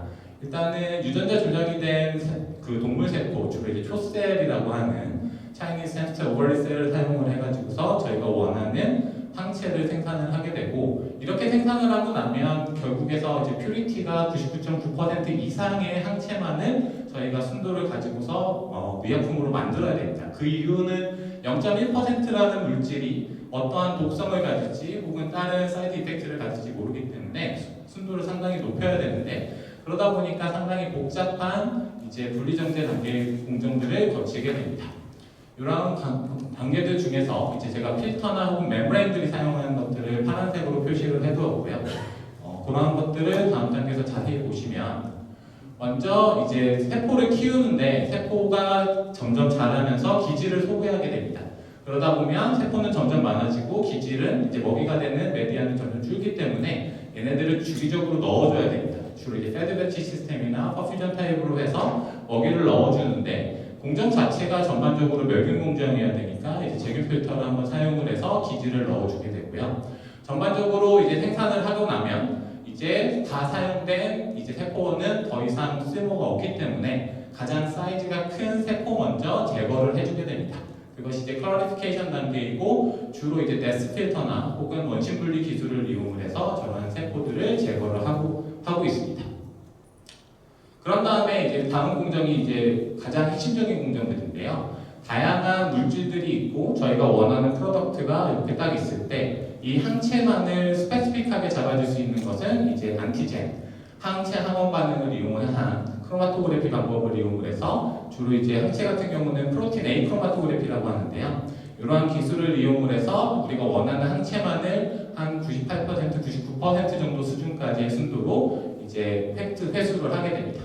그런 다음에 이제 바이러스 필트레이션이라고 제가 오늘 말씀드릴 이러한 공정들이 결국에는 저 의약품 생산 공정에 규정화되어 있으면서 필수적으로 들어가야 되는 공정입니다.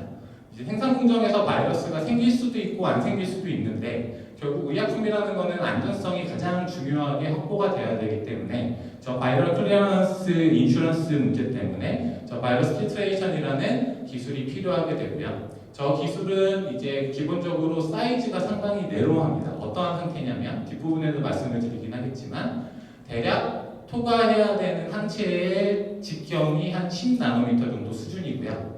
그 다음에 제거돼야 하는 바이러스, 그 중에서도 가장 작은 바이러스들이 대략 20나노미터 정도 수준입니다.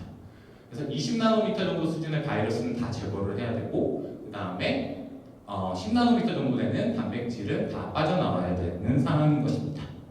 그런 다음에 이제 99% 퓨리티를 얻었다고 하더라도 좀 더 고순도로 만들기 위해서 추가적으로 이제 어나이언 익스체인지 크로마토그래피나 하이드로포빅 인터랙션 크로마토그래피 같은 크로마토그래피 기술을 이용을 해서 추가적인 순도를 높이는 것들을 사용을 하고요.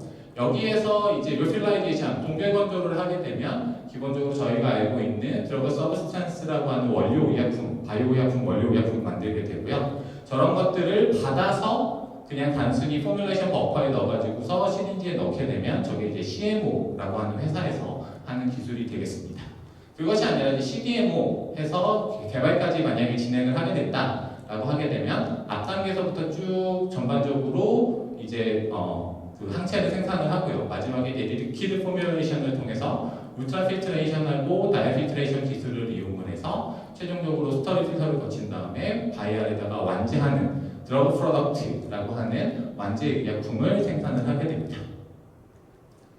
이제 그 생산 과정에서 사용하는 필터나 혹은 이제 멤브레인들의 종류를 제가 가져온 것들인데요. 이제 데스 필터, 스터리 필터, 바이러스 필터, 울트라 필트레이션 각각의 목적은 데스 필터는 다 사용한 세포들을 이제 제거 혹은 세포 내부에 프로덕트가 있으면 세포를 회수하기 위해서 사용을 하게 되고 스터리 필터는 결과적으로 공정 자체의 멸균성을 보장하고 마지막에 바이알에다가 담기 전에 이제 멸균성을 보장하기 위해서 사용을 하게 되고요. 바이러스 필터 같은 경우는 바이러스 클리어런스 목적으로 얘네들이 전반적으로 바이러스의 상당히 깨끗한 상태이다라는 것들을 확보하기 위해서 사용을 하게 됩니다. 이 중에서도 이제 가장 많이보다는 이제 비싸게 사용되는 것이 이제 바이러스 필터인데요. 그 이유인즉슨 아까 말씀드렸다시피 기술적 난이도가 조금 높은 편이고 그 다음에 얘는 무조건 싱글 유즈입니다. 일회용입니다. 한번 공정을 거치고 나면 다시 재사용을 할 수가 없습니다. 그 이유는 이제 뒷부분에 말씀드리겠지만 바이러스 필터 같은 경우는 구조가 약간 다르기 때문에 바이러스가 표면에서 제거가 되는 것이 아니라 공극 내부에 캡처돼서 제거가 되는 기적이거든요. 근데 이런 바이러스들이 조금이라도 남아있으면 그 다음 공정을 할 때 얘네들이 빠져나올 가능성들이 훨씬 높기 때문에 머스트 비 싱글 유즈 상태로 저렇게 일회용으로서 사용을 하게 됩니다. 그래서 이제 바이러스 필트레이션은 기본적으로 이제 상당히 높은 기술적 난이도를 가지고 있음에도 불구하고 상용 바이러스 필터들은 상당히 높은 성능들을 보이고 있습니다. 그래서 대부분 4로그 이상의 바이러스를 제거를 하고 있고요. 그와 동시에 95% 이상의 단백질을 투과를 하고 있습니다. 기본적으로 설명을 하는 것은 이제 사이즈 익스클루전 메커니즘, 저희가 분리막을 사용을 할 때 크기 배제의 원리로서 한다고는 하지만 좀 더 자세히 들여다보면 내부에 있는 저 포어의 어떤 케미스트리도 어느 정도 영향을 미칠 거라고 생각을 하고 있고요. 그런 것들이 이제 전반적으로 하이테크 기술 중에 하나라고 있습니다. 일단 바이러스 필터의 샘 이미지를 제가 가져왔는데요. 윗반에 있는 것들이 이제 주로 1세대 바이러스 필터라고 불리는 것들이라서 상대적으로 시메트릭한 형태의 필터의 모습을 구조를 지니고 있습니다. 그래서 위하고 아래의 코어들이 거의 상대적으로 시메트릭한 형태의 코어를 지니고 있는 반면에 밑에 보이는 것들은 이제 세컨 제너레이션 필터라고 해서 하일리 어시메트릭한 형태로 보이고 있습니다. 윗부분이 조금 더 이제 5마이크로미터니까 조금 더 포어가 크고요. 이제 마른 부분, 밑에 부분이 포어가 훨씬 더 작은 상태에서 어시메트릭한 형태로 구조를 지니고 있습니다. 제가 말씀드린 대로 상용막들이 제가 7가지 종류의 바이러스 필터를 가지고서 테스트를 해봤는데요. 일단 바이러스 용액은 MS2 박테리오 파지 용액을 사용을 해가지고서 이제 투수율하고 바이러스 제거율을 한번 확인을 해봤는데 필트레이트 플럭스 같은 경우는 뭐 45에서 550, 그 다음에 오퍼레이션 그 프레셔 같은 경우가 막의 재질에 따라서 어떤 거는 1바, 어떤 건 최대까지 3바까지 이제 사용을 할 수 있는데 퍼미어빌리티로 계산을 해보면 한 15에서 270 엘리멘트 퍼 정도로 상당히 베리에이션이 있고요. 저렇게 베리에이션이 있는 것들 중에서 일단 유량이 낮은 거는 일반적으로 1세대 바이러스 필터가 되겠고요. 유량이 높은 것들이 이제 주로 2세대 바이러스 필터, 하이리 어시메트릭한 형태들이 이렇게 높은 유량을 지니고 있습니다.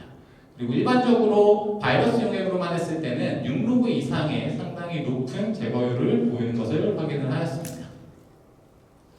그리고 나서 이제 바이러스만 있는 용액은 그냥 바이러스 제거율만 보기에 확인한 거고요. 결국 단백질을 넣어서 단백질은 얼마큼 추가되는가 혹은 파울링은 얼마나 되는가라는 것들을 확인을 하기 위해서 7가지 종류의 막들을 이제 스로프에 따라서 필트 플렉스를 비교를 해봤는데 일단 요 3가지 정도의 막들 일반적으로 이제 유량이 낮은 것들인데 결국 아무래도 낮은 유량이면 드래그 포스가 낮기 때문에 파울링이 좀 적게 일어나는 반면에 요 밑에 있는 것들은 상대적으로 이제 높은 유량에 의해서 플럭스가 좀 더 빨리 떨어지게 되고 그렇게 해서 이제 파울링이 좀 더 많이 일어나는 것들을 확인을 할 수 있었습니다. 그리고서 이제 결국 바이러스 제거율을 한번 확인을 해봤는데 바이러스 제거율 같은 경우는 이제 로그 리덕션 밸류라 그래서 로그 단위로 얼마큼 떨어지는가 확인을 해봤을 때 앞에서 바이러스 조건에서만 봤을 때는 상당히 높은 제거율을 보였었는데 7가지 막 중에서 이렇게 2가지 막 정도는 그 처리 수량이 점점 증가할수록 LRB가 좀 떨어지는 것들을 확인을 할 수가 있었습니다. 이것들이 지금 NFP라고 하는 막하고 노란색 NFP라고 하는 막하고 그 다음에 약간 그 녹색 계열의 페가수스 SV4라고 하는 막들인데 쟤네들이 결과적으로 앞에서 보여드린 한 1세대 정도의 대표적인 막들이고 시메트릭한 구조를 지니고 있기 때문에 쟤네들이 이제 막 표면에서 제거되는 기작으로 인해서 어느 정도 제거율을 높이는데 한계가 있지 않았을까라고 생각이 되어지고요. 저렇게 어쨌거나 이제 높은 성능을 보이고는 있습니다. 2세대 바이러스 필터 같은 경우는 상당히 높은 바이러스 제거능과 높은 단백질 투과율을 지니고 있는데 현재로서의 제한적인 사항이 무엇이냐라고 봤을 때 이제 바이러스 필터를 하다 보면 중간중간에 오퍼레이션을 잠깐 스탑하고 다시 시작하는 경우가 있습니다. 어떤 경우냐면 이제 저희가 앞에 용액에 멀티 탱크를 사용을 해서 1번 탱크를 사용한 다음에 바이러스 필터하고 2번 탱크를 사용해서 바이러스 필터하고 근데 1번하고 2번은 동일한 배치에서 생산된 제품인 거죠. 단순히 크로마토그래피를 하면서 탱크를 따로 사용하는 방법이 하나가 있겠고요.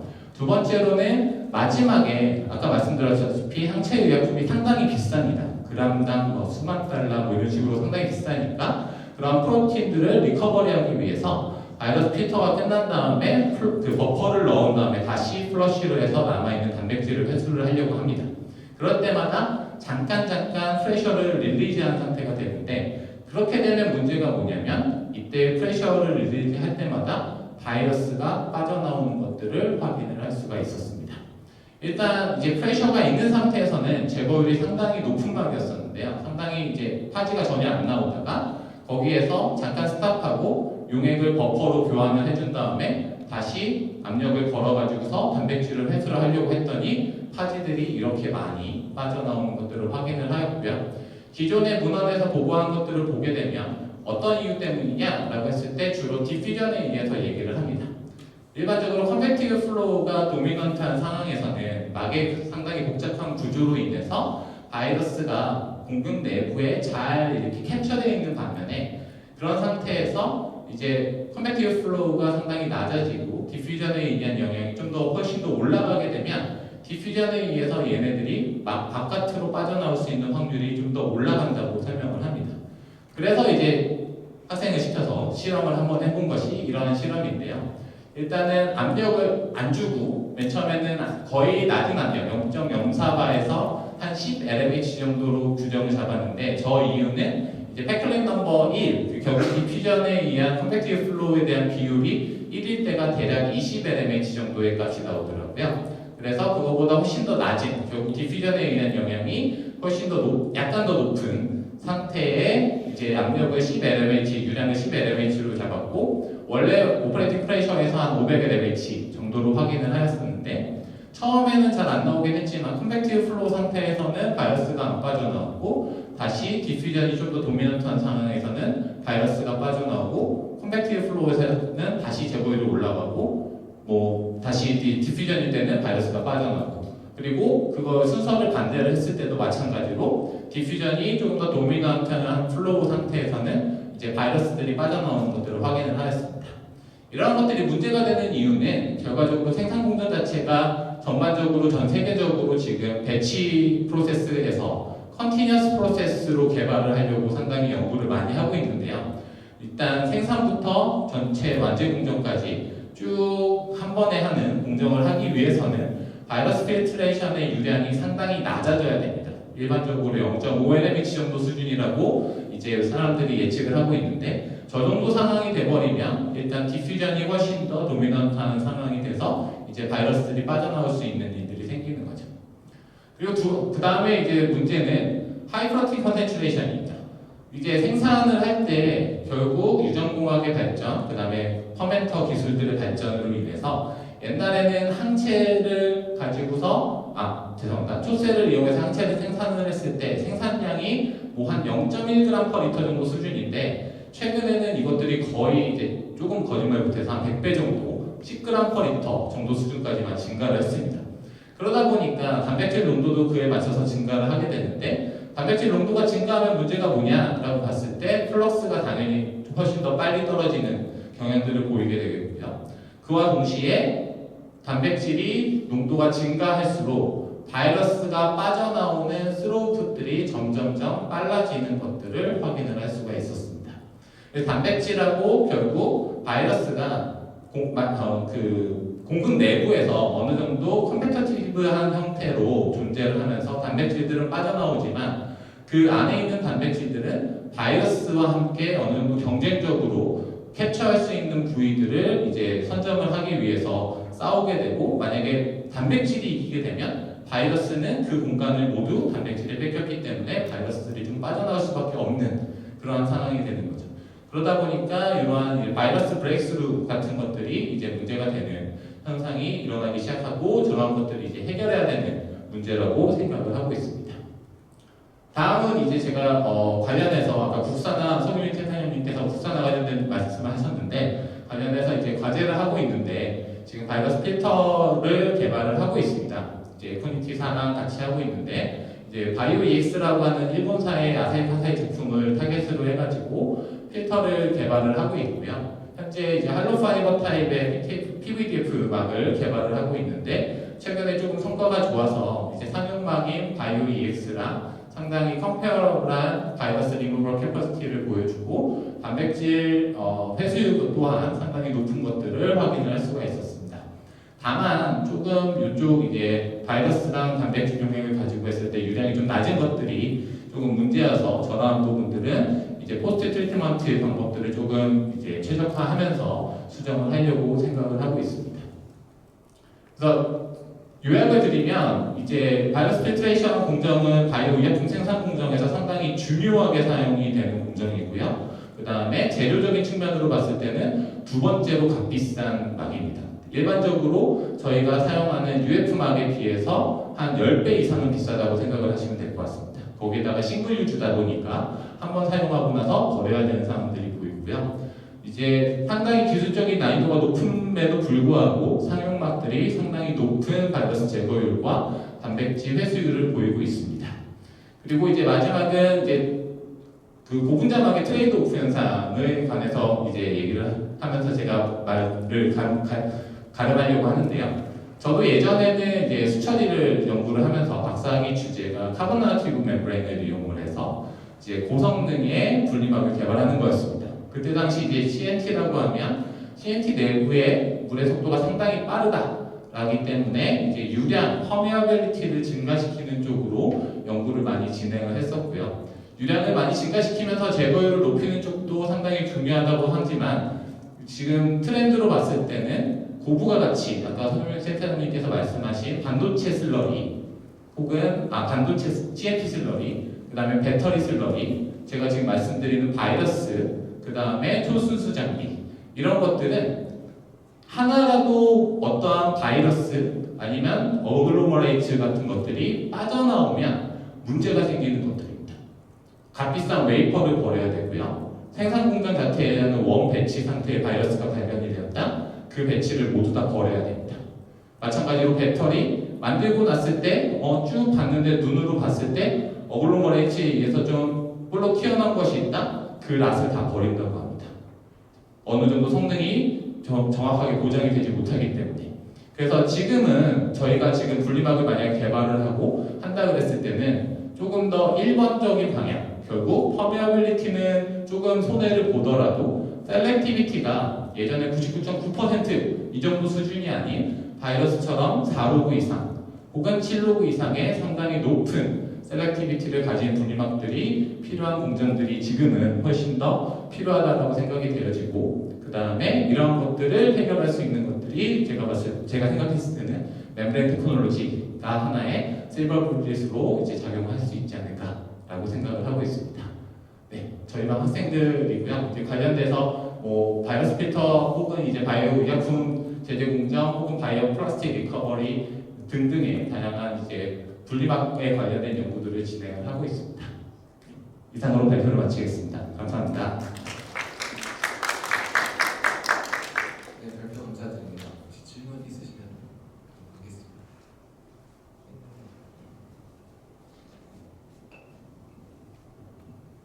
분야는 딱 조금 다른 분야이긴 한데 우리도 코로나 때문에 물에서 바이러스 나오고 많이 걱정해서 충분한 연관성이 있고 너무 재밌게 잘 들었습니다. 제가 하나 궁금한 게 에시메트릭 멤브레인을 청소해도 우리 그 일반 수처리도 쓰는데 그 경우에 물론 멤브레인 역사가 결국 시메트릭에서 에시메트릭으로 하는데 그 경우에 그 에시메트릭의 포화가 작은 덴스한 게 스킨이고 근데 이제 포러스한 게 서포트인데 앞에서 이런 제약에서는 그걸 거꾸로 씁니까? 제약 분야는 아니고요. 거의 제약이긴 한데 앞에서 말씀드렸던 그 데스 필트레이션 같은 경우가 결국에는 거꾸로 된 타입 에이시메트릭한 구조이고요. 바이러스 필터도 마찬가지로 이제 반대로 된 에이시메트릭한 구조로 사용을 하게 됩니다. 그러면 이제 에시메트릭 하면서 이거는 하나의 통으로 된 인티그레이트 말이어야 되겠네요. 안 그러면 이제 스킨이 저렇게 될 경우 압력을 받으면 스킨이 떨어 나오는 보통 에시메트릭 멤버의 위가 스킨이니까 맞습니다. 네, 저게 통이 아닌 인티그레이트 말이 아니면 스킨이 피로프 되는 것 때문에 네, 정확하십니다. 제가 아까 말씀은 안 드렸지만 말씀드린 1세대막 중에서 그 인테그리티의 상태가 아니라 스킨으로 한 것들이 있는데 그 중에 하나가 LRB가 제일 많이 떨어진 겁니다. 네, 제거율이 가장 안 좋은 것들이고 나머지는 제거율도 플러스도 좋은 것들은 다 인테그리티 상태에서 이제 저런 구조들을 만들게 된 겁니다. 이게 제약이 좀 특수한 상황이라고 볼 수도 있네요. 네, 그런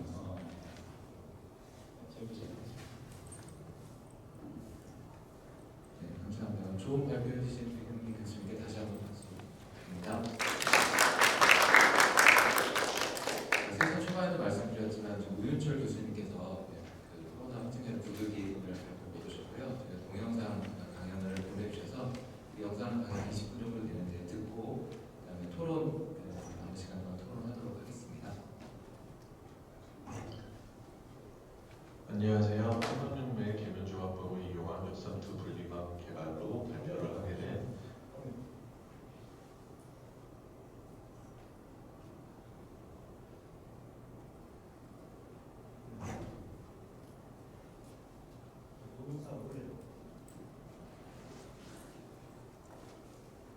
영지대학교 환경에너지공학과의 오윤철입니다.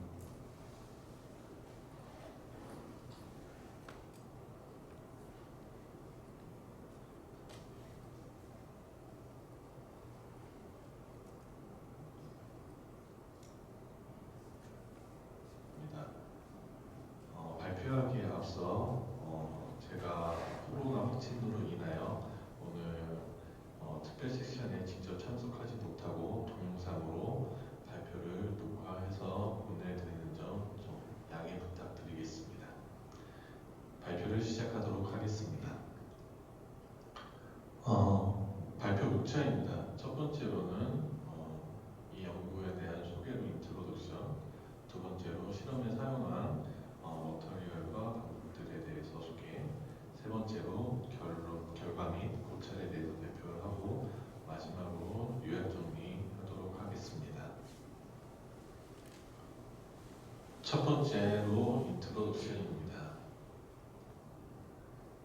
현재 상업적으로 많이 사용하고 있는 폴리아마이드 템플린 컴포지 멤브레인 같은 경우에는 일반적으로 역삼투 공정이나 나노효과 공정에 사용하고 있는 역삼투막과 나노효과막에 대해서 많이 이용을 하고 있는 방법입니다. 일반적으로 다공성 폴리설폼 레이어 위에 인터페이셜 폴리머리제이션이라는 계면중화법을 이용하여서 폴리에나마이드 레이어를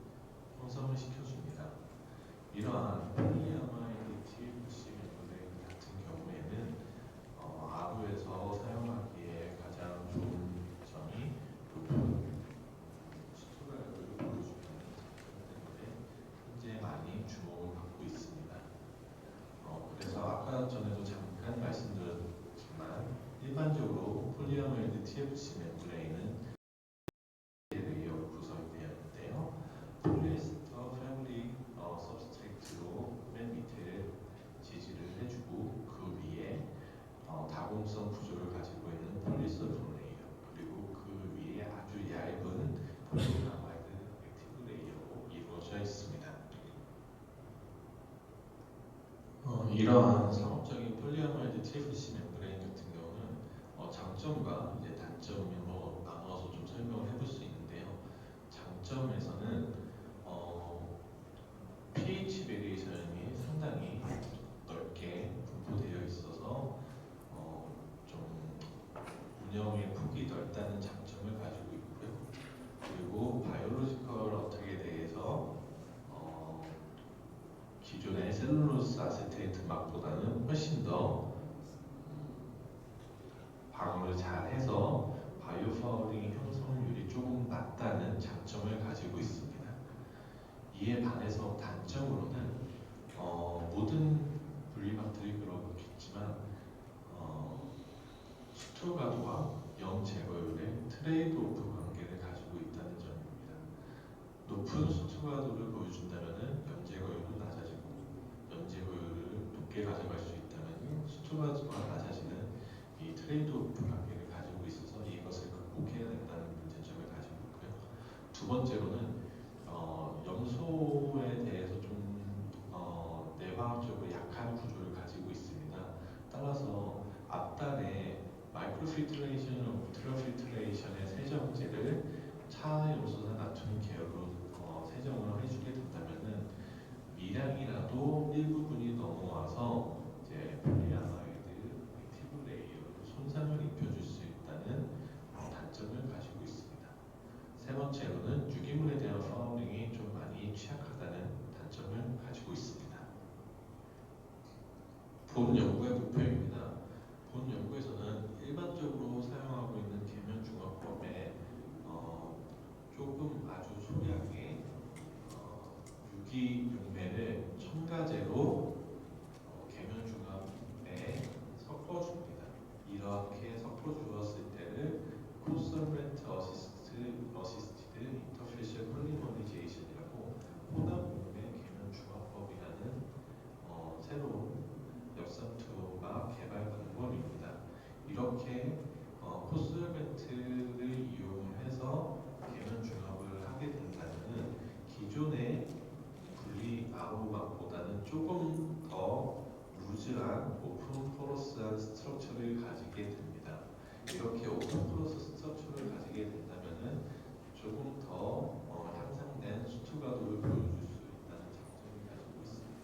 반대로 염제거율이 좀 낮아질 수 있다는 얘기죠.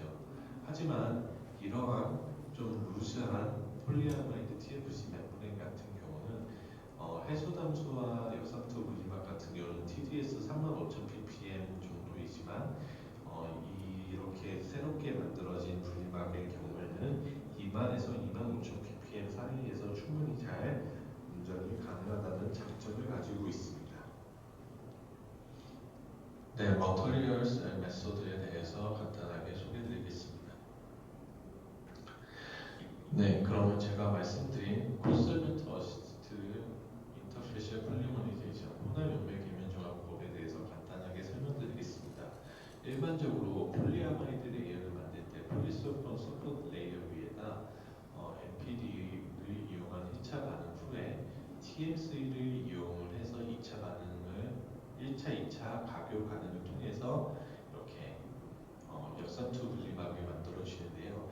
이 2차 반응이 TMC 쪽에다가 좀 소량의 솔벤트를 아세톤으로 넣어주었습니다. 이 아세톤으로 넣어준다는 경우는 휘발성이 좀 강하기 때문에 넣어주고요. 이렇게만 섞어서 만들어졌을 때 조금 더 루즈한 폴리아마이드 레이어를 보여주게 됩니다.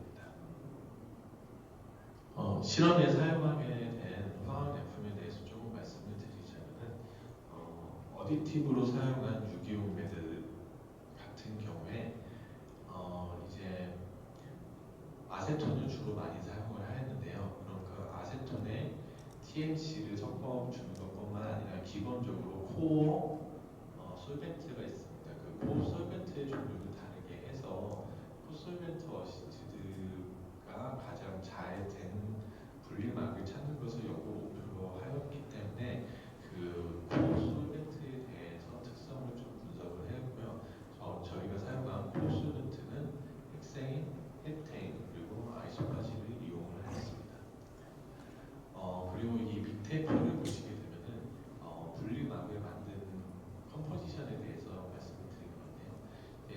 헥세인이나 헵테인이나 아이소프라지나 다 동일하게 사용을 하였고요.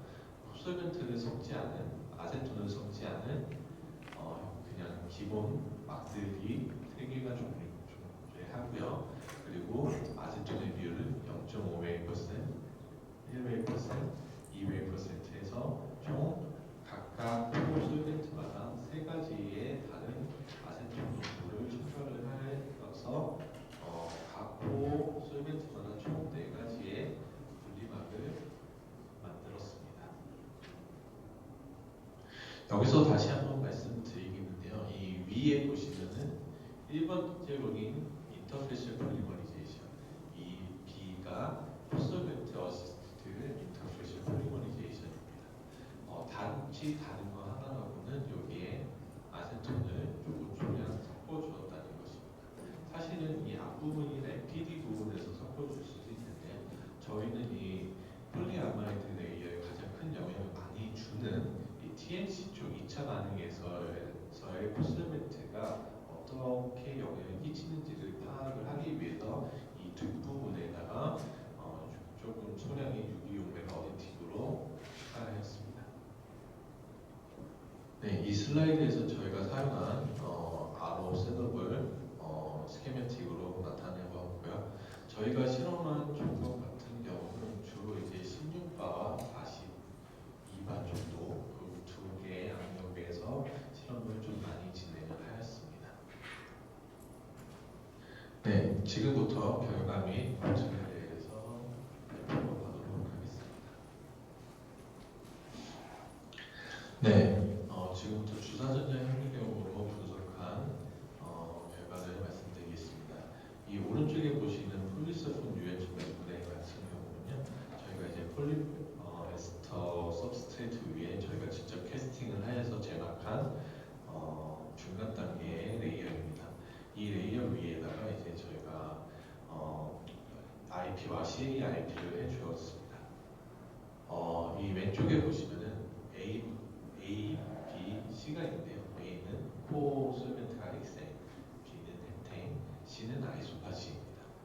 숫자 1 같은 경우는 이제 코솔벤트를 섞지 않은 일반적인 IP를 이용한 분리막이고요. 두 번째는 이제 아세톤을 0.5웨이퍼센트 추가, 세 번째는 1웨이퍼센트, 네 번째는 2웨이퍼센트를 추가한 추가 분리막의 이미지입니다. 보시다시피 A1, B1, C1 전부 다 일반적으로 IP가 잘 돼서 밸리 스트러처를 가지고 있는 것을 보실 수가 있고요. 일반적으로 이렇게 가지는 IP 분리막에서 가장 많이 보이는 밸리 스트러처가 이제 아세톤을 추가를 하면서 농도가 진해짐에 따라 조금씩 밸리 스트러처가 무너지는 것을 볼 수가 있습니다.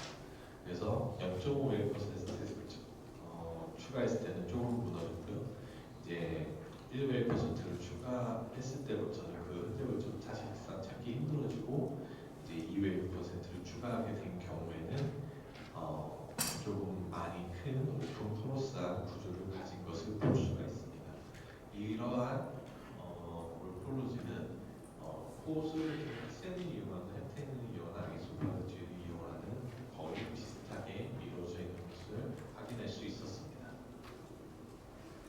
그래서 저희가 이제 표면에서 밸리 스트럭처가 많이 무너지는 것을 어떻게 알 수 있냐면은 AFM을 통해서 막의 표면의 거치기를 분석을 해서 알아볼 수도 있습니다.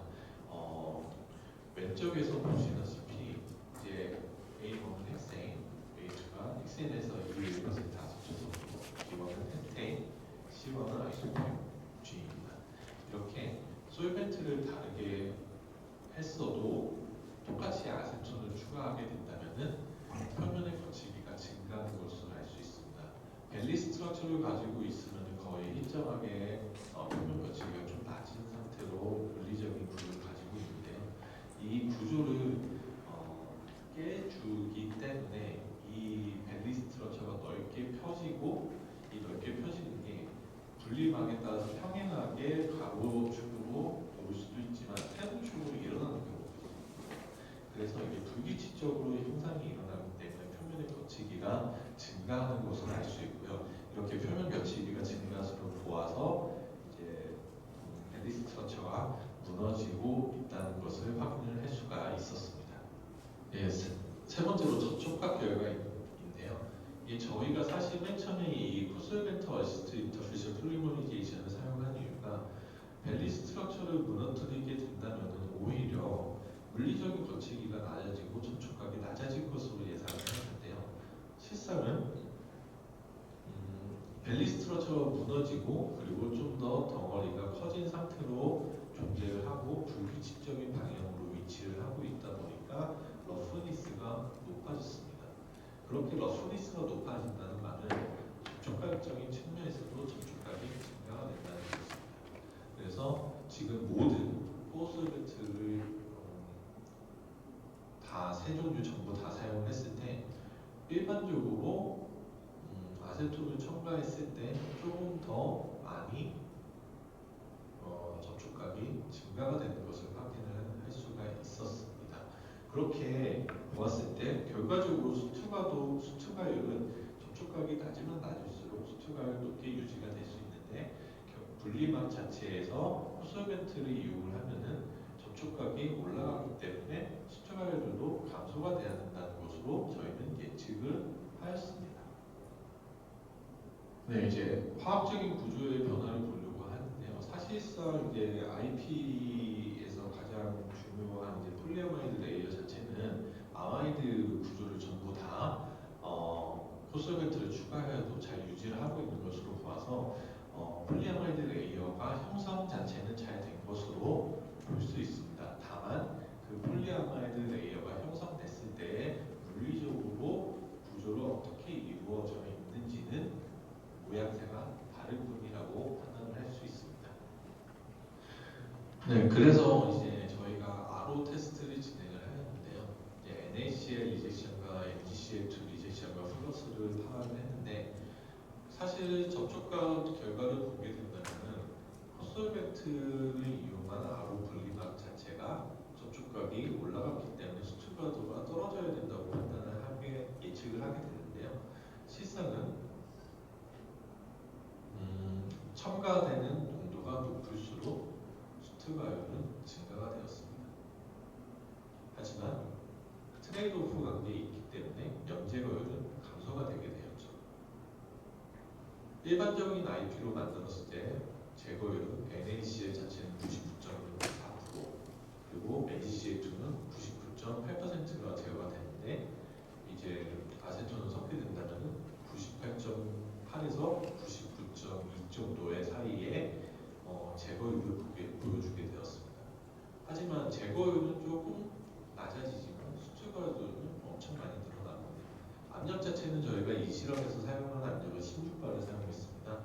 그런데 이제 보시게 되면 헵테인 같은 경우는 이제 한 25에서 26 LMH를 보여주는데 아세톤을 섞어주면 40 LMH가 넘어가게 됩니다.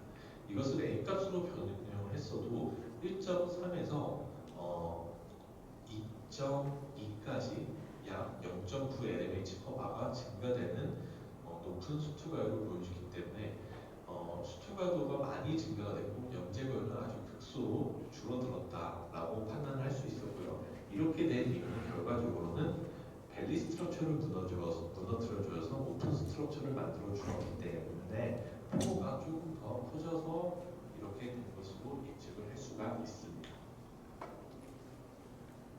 이런 연구를 통해서 저희는 이제 핵산과 이제 0.5 것을 다 섞은 분리막을 장기 실험을 통해서 진행을 해봤는데요. 보시다시피 플러스는 이제 여기서는 이제 운전 압력을 42바로 오퍼레이팅을 했고요. 실제 해소를 이용을 했습니다. 그래서 이제 60 LMH 정도에서 시작을 해서 끝날 때는 한 45 LMH로 끝났는데요. 이제 실험 결과도에 1.1에서 1.5 LMH per 바의 A 값을 보여주었고요. 리젝션 같은 경우는 이제 95% 이상을 보여주었기 때문에 실질적으로 사용해도 그렇게 오가지 않은 분리막을 개발을 했다라고 판단을 하고 있습니다. 하지만 사실 이 분리막 자체는 SWR을 변형해서 분리막이 만들어진 분리막이 아니고 2만 ppm에서 2만 5천 ppm의 중간 0 정도에서의 적용초를 찾는 것을 목표로 하였고요. 그리고 운전 조건 자체로 높은 60바가 아닌 35바에서 45바 사이의 중간 압력을 필요로 하는 분리막을 개발한 겁니다. 사실상 저희가 목적을 한 곳은 산업폐수용으로 분리막을 개발하는 것입니다. 그래서 제가 이제 건설기술연구원에 있을 때는 지금 이직을 한 이후로도 이제 반도체 폐수를 이용을 해서 RO를 적용해서 이제 실험을 좀 진행을 해봤는데요. 플로라이드 리무발 같은 경우에는 좀 많이 진행을 했습니다. 원수 자체를 이제 NAF 16ppm 정도를 이용해서 진행을 하였고요. 이제 NaCl 같은 경우에는 기본적으로 2000ppm 이상 들어가 있는 상태였습니다. 이제 그런 상태에서 이제 실험을 진행을 한 결과 저희가 개발한 분리막 자체가 플럭스 값이 NF보다는 낮지만 SWR보다 높고 리제션을 봤을 때는 NF보다는 훨씬 높지만 SW보다는 조금 낮은 것을 판단할 수가 있었습니다. 그런 분리막을 이제 실제로 사용을 했을 경우에 플로라이드 리무발 같은 경우에서는 플럭스 자체로 NF90과 거의 비슷하게 나오고 염제거율적인 측면, 플로라이드 제거율 측면에서도 SWR과도 비슷한 결과를 보여주었습니다. 저희가 개발한 분리막이 제가 아까 얘기했던 대로 산업폐수 쪽이나 반도체 폐수에 적용하기 적당한 분리막을 개발했다라고 판단을 하였습니다.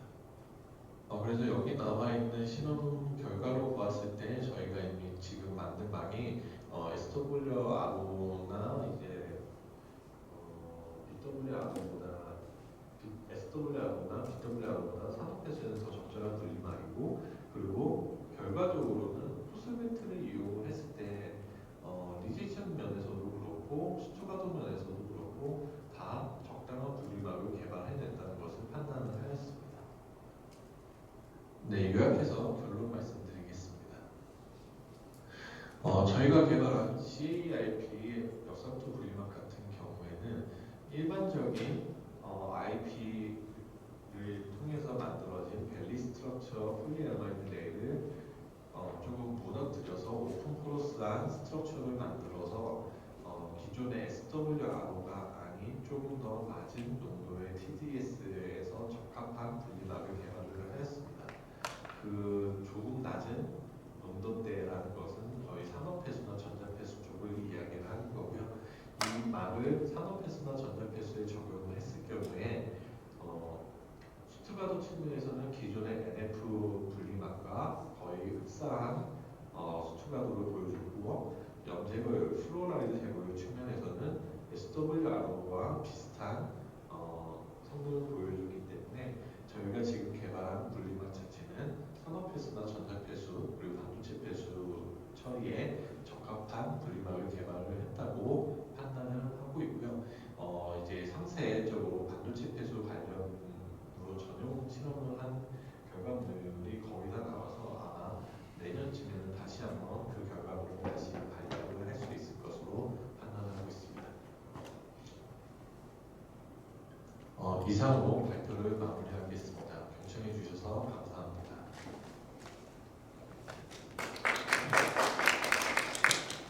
감사합니다. 이것으로 주제 발표 시간을 마치도록 하겠고요. 네, 시간이 조금 늘어났습니다만 오늘 발표해 주신 서유미 센터장님, 정상현 교수님, 백영민 교수님 모시고 토론을 시작하도록 하겠습니다. 토론의 좌장은 막걸리 국가위원장이신 최강욱 교수께서 수고해 주시겠습니다. 토론 나오십니다. 네, 교수님 좀 나와주시죠. 네, 시간이 저희 한 10분 정도 남은 것 같습니다. 약속한 시간에 형식이 조금 어색합니다만 주제 발표하고 좀 분리해서 이 토론의 시간을 가지면 저희 주제도 있고 또 각자의 분야에서 앞에 우리 처음에 말씀하셨지만 우리 신베이스에서 말씀해 주셨는데 요즘 새로운 멤브레인의 소재나 어떤 예전보다 좀 적게 보인다. 그래서 그런 면에서 저희도 많이 느끼는 건데 소재도 이제 어느 정도 한계에 도달한 것 같고 프로세스도 한계에 들어가는 것 같고 그런 기술이 더 이상 발전이 없을 거냐? 그러면 또 한번 생각해 봐야 되는 거. 그렇지만 사회적인 니드나 또 앞으로 우리가 가야 될 방향, 탄소 제로, 또 에너지도 더 분리해서 에너지도 더 절약해야 되는 기업에서는 ESG 경영과 관련해서도 해결해야 되는 문제도 있고, 제가 오늘 들어봤을 때 백 교수님 이야기하시는 그 바이러스 관련된 게 물론 그 제약 산업에도 영향이 있지만 우리 환경에서도 앞으로 물이나 다양한 분야에서 집에서 쓰는 정수기 뭐 이런 거 생각하면 아까 제가 뭐 미세 플라스틱 좀 여쭤봤지만 그런 필터들에 그래서 우리가 생각지 않았던 우리 예전에 생각지 않았던 새로운 문제가 또 필터 자체에서도 발생할 수 있고 또 그걸 멤브레인 필터가 또 그런 바이러스나 그런 대비하는 역할을 해줘야 돼서 그런 측면에서 한번 오늘 토론을 해주시면 좋겠다. 그래서 토론자분한테 뭐 제가 이런 이야기를 미리 드린 것도 아니기 때문에 오늘 주제 발표하신 분들이 평소에 갖고 있는 생각들을 좀 10분 정도 시간 나눠주시면 좋겠다. 좀 생각이 들고요. 혹시 이제 그 사이에 생각할 시간 좀 드리기도 할 겸해서 혹시 플로에서 아까 발표하셨는데 질문을 했어야 되는데 시간을 한 줄밖에 안 줘서 질문을 먼저 하고 싶다. 그런데 드리겠습니다. 오늘 좀 좋은 발표 너무 잘 들었고요. 제가 앞에서 발표하신 내용 중에 제가 조금 궁금한 게 있어서 좀 질문을 드리겠는데 지금 MD망에서 스페이서를 넣었을 때에 뭐 파울링이 줄어들고 이런 것은 좀 얘기가 되는데 거기서 아마 뭐 난류 같은 게 이렇게 일어나고 근데 아까 temperature 폴라라이제이션을 컨트롤한다고 했는데 그 스페이스의 역할이 어떤 건지 제가 조금 그러니까 이제 스페이스를 넣었을 때 예를 들면 템퍼러처 그레디언트를 줄이게 되면은 파울링도 줄이지만 또 투과도가 순수 투과도가 안 나올 수도 있고 그런 게 또 발생할 수 있을 것 같거든요. 그러니까 스페이스의 역할이 거기서 어떤 건지 그게 들어가면서 뭐 에너지가 좀 적게된다거나 뭐 이런 것들도 좀 보시는 건지 그런 좀 해주면 감사하겠습니다.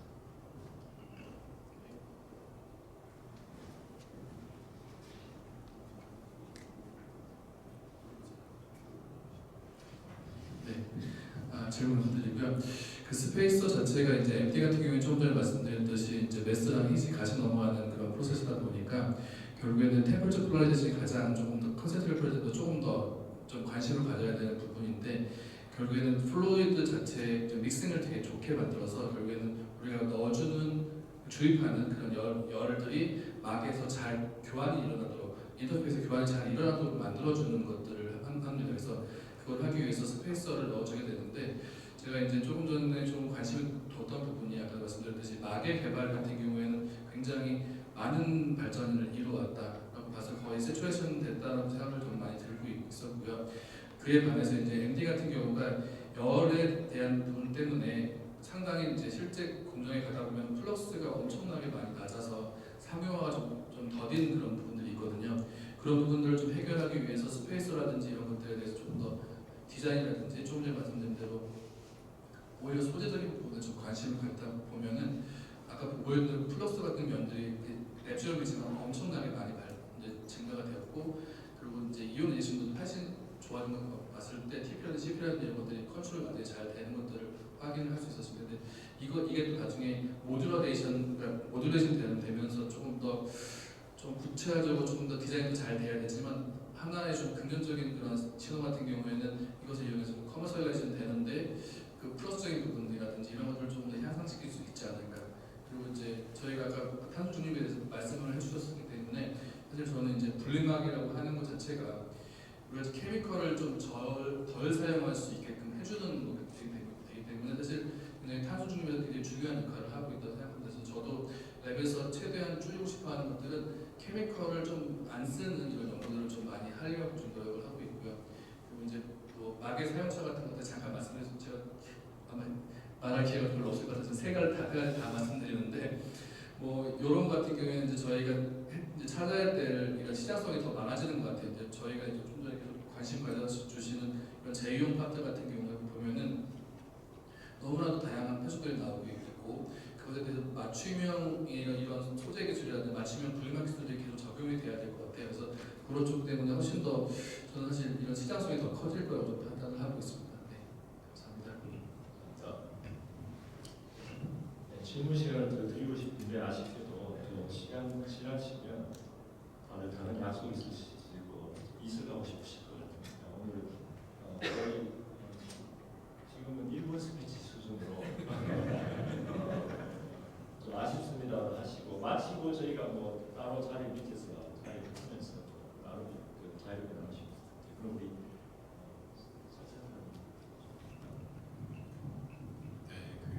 어쨌든 이 주제가 탄소 중립 시대에서 분리막의 역할이나 이런 부분 아까도 말씀드렸듯이 사실은 저희가 모든 제품 자체는 고분자로 만들고 있긴 하지만 여전히 저희 제품을 가지고 더 많은 일을 할 수 있다고 저는 믿고 있고요.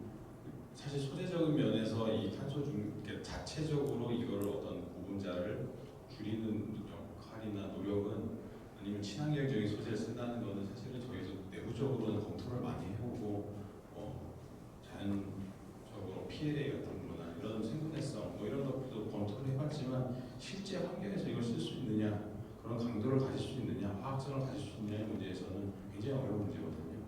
그래서 사실은 그런 부분은 아직도 굉장히 퀘스천 마크가 크고요.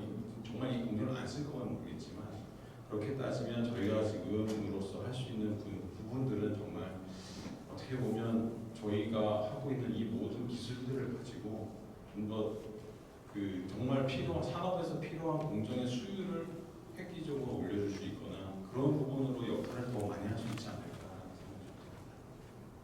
생각합니다. 네, 감사합니다.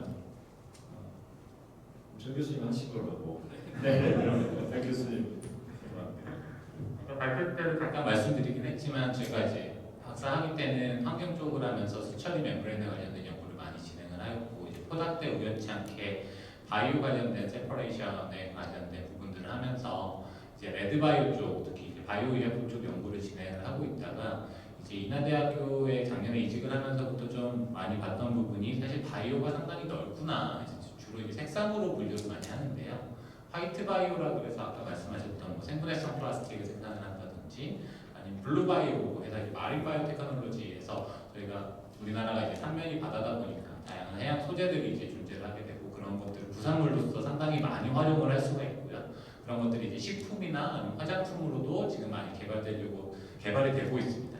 그런 입장에서 봤을 때 그런 생산 공정을 보다 보면 결국에 키포인트는 결국 뒷부분에 있는 분리정제 공정이 되겠고요. 거기에 이제 생산 단가가 생산 공정의 최소 50%, 많게는 한 70% 이상 정도를 유지를 하고 있습니다. 그러한 부분들이 제가 봤을 때는 분리막 기술로서 조금 더 브레이크스루 되는 포인트들을 잡아서 테크놀로지들을 기술을 개발을 하게 된다면 그러한 부분들이 이제 공정 단가도 낮추게 되고 이제 분리막 기술을 이용한 오토메이션 이런 것들도 가능할 수 있지 않을까라고 생각이 되어집니다.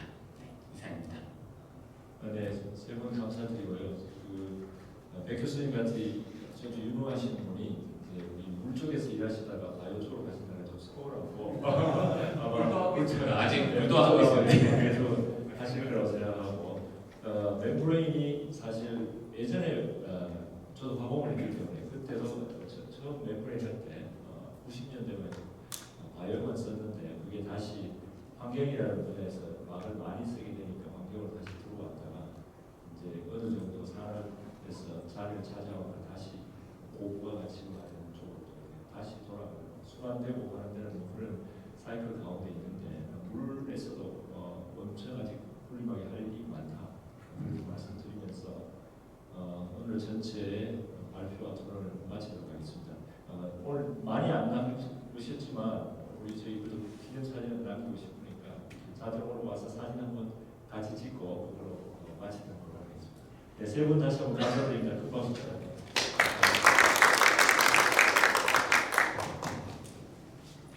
다들 나오셨어. 요거 조금 내려주시면 내려주시고 아까 우리 하시던 분 사진 하나 찍으시고 앞으로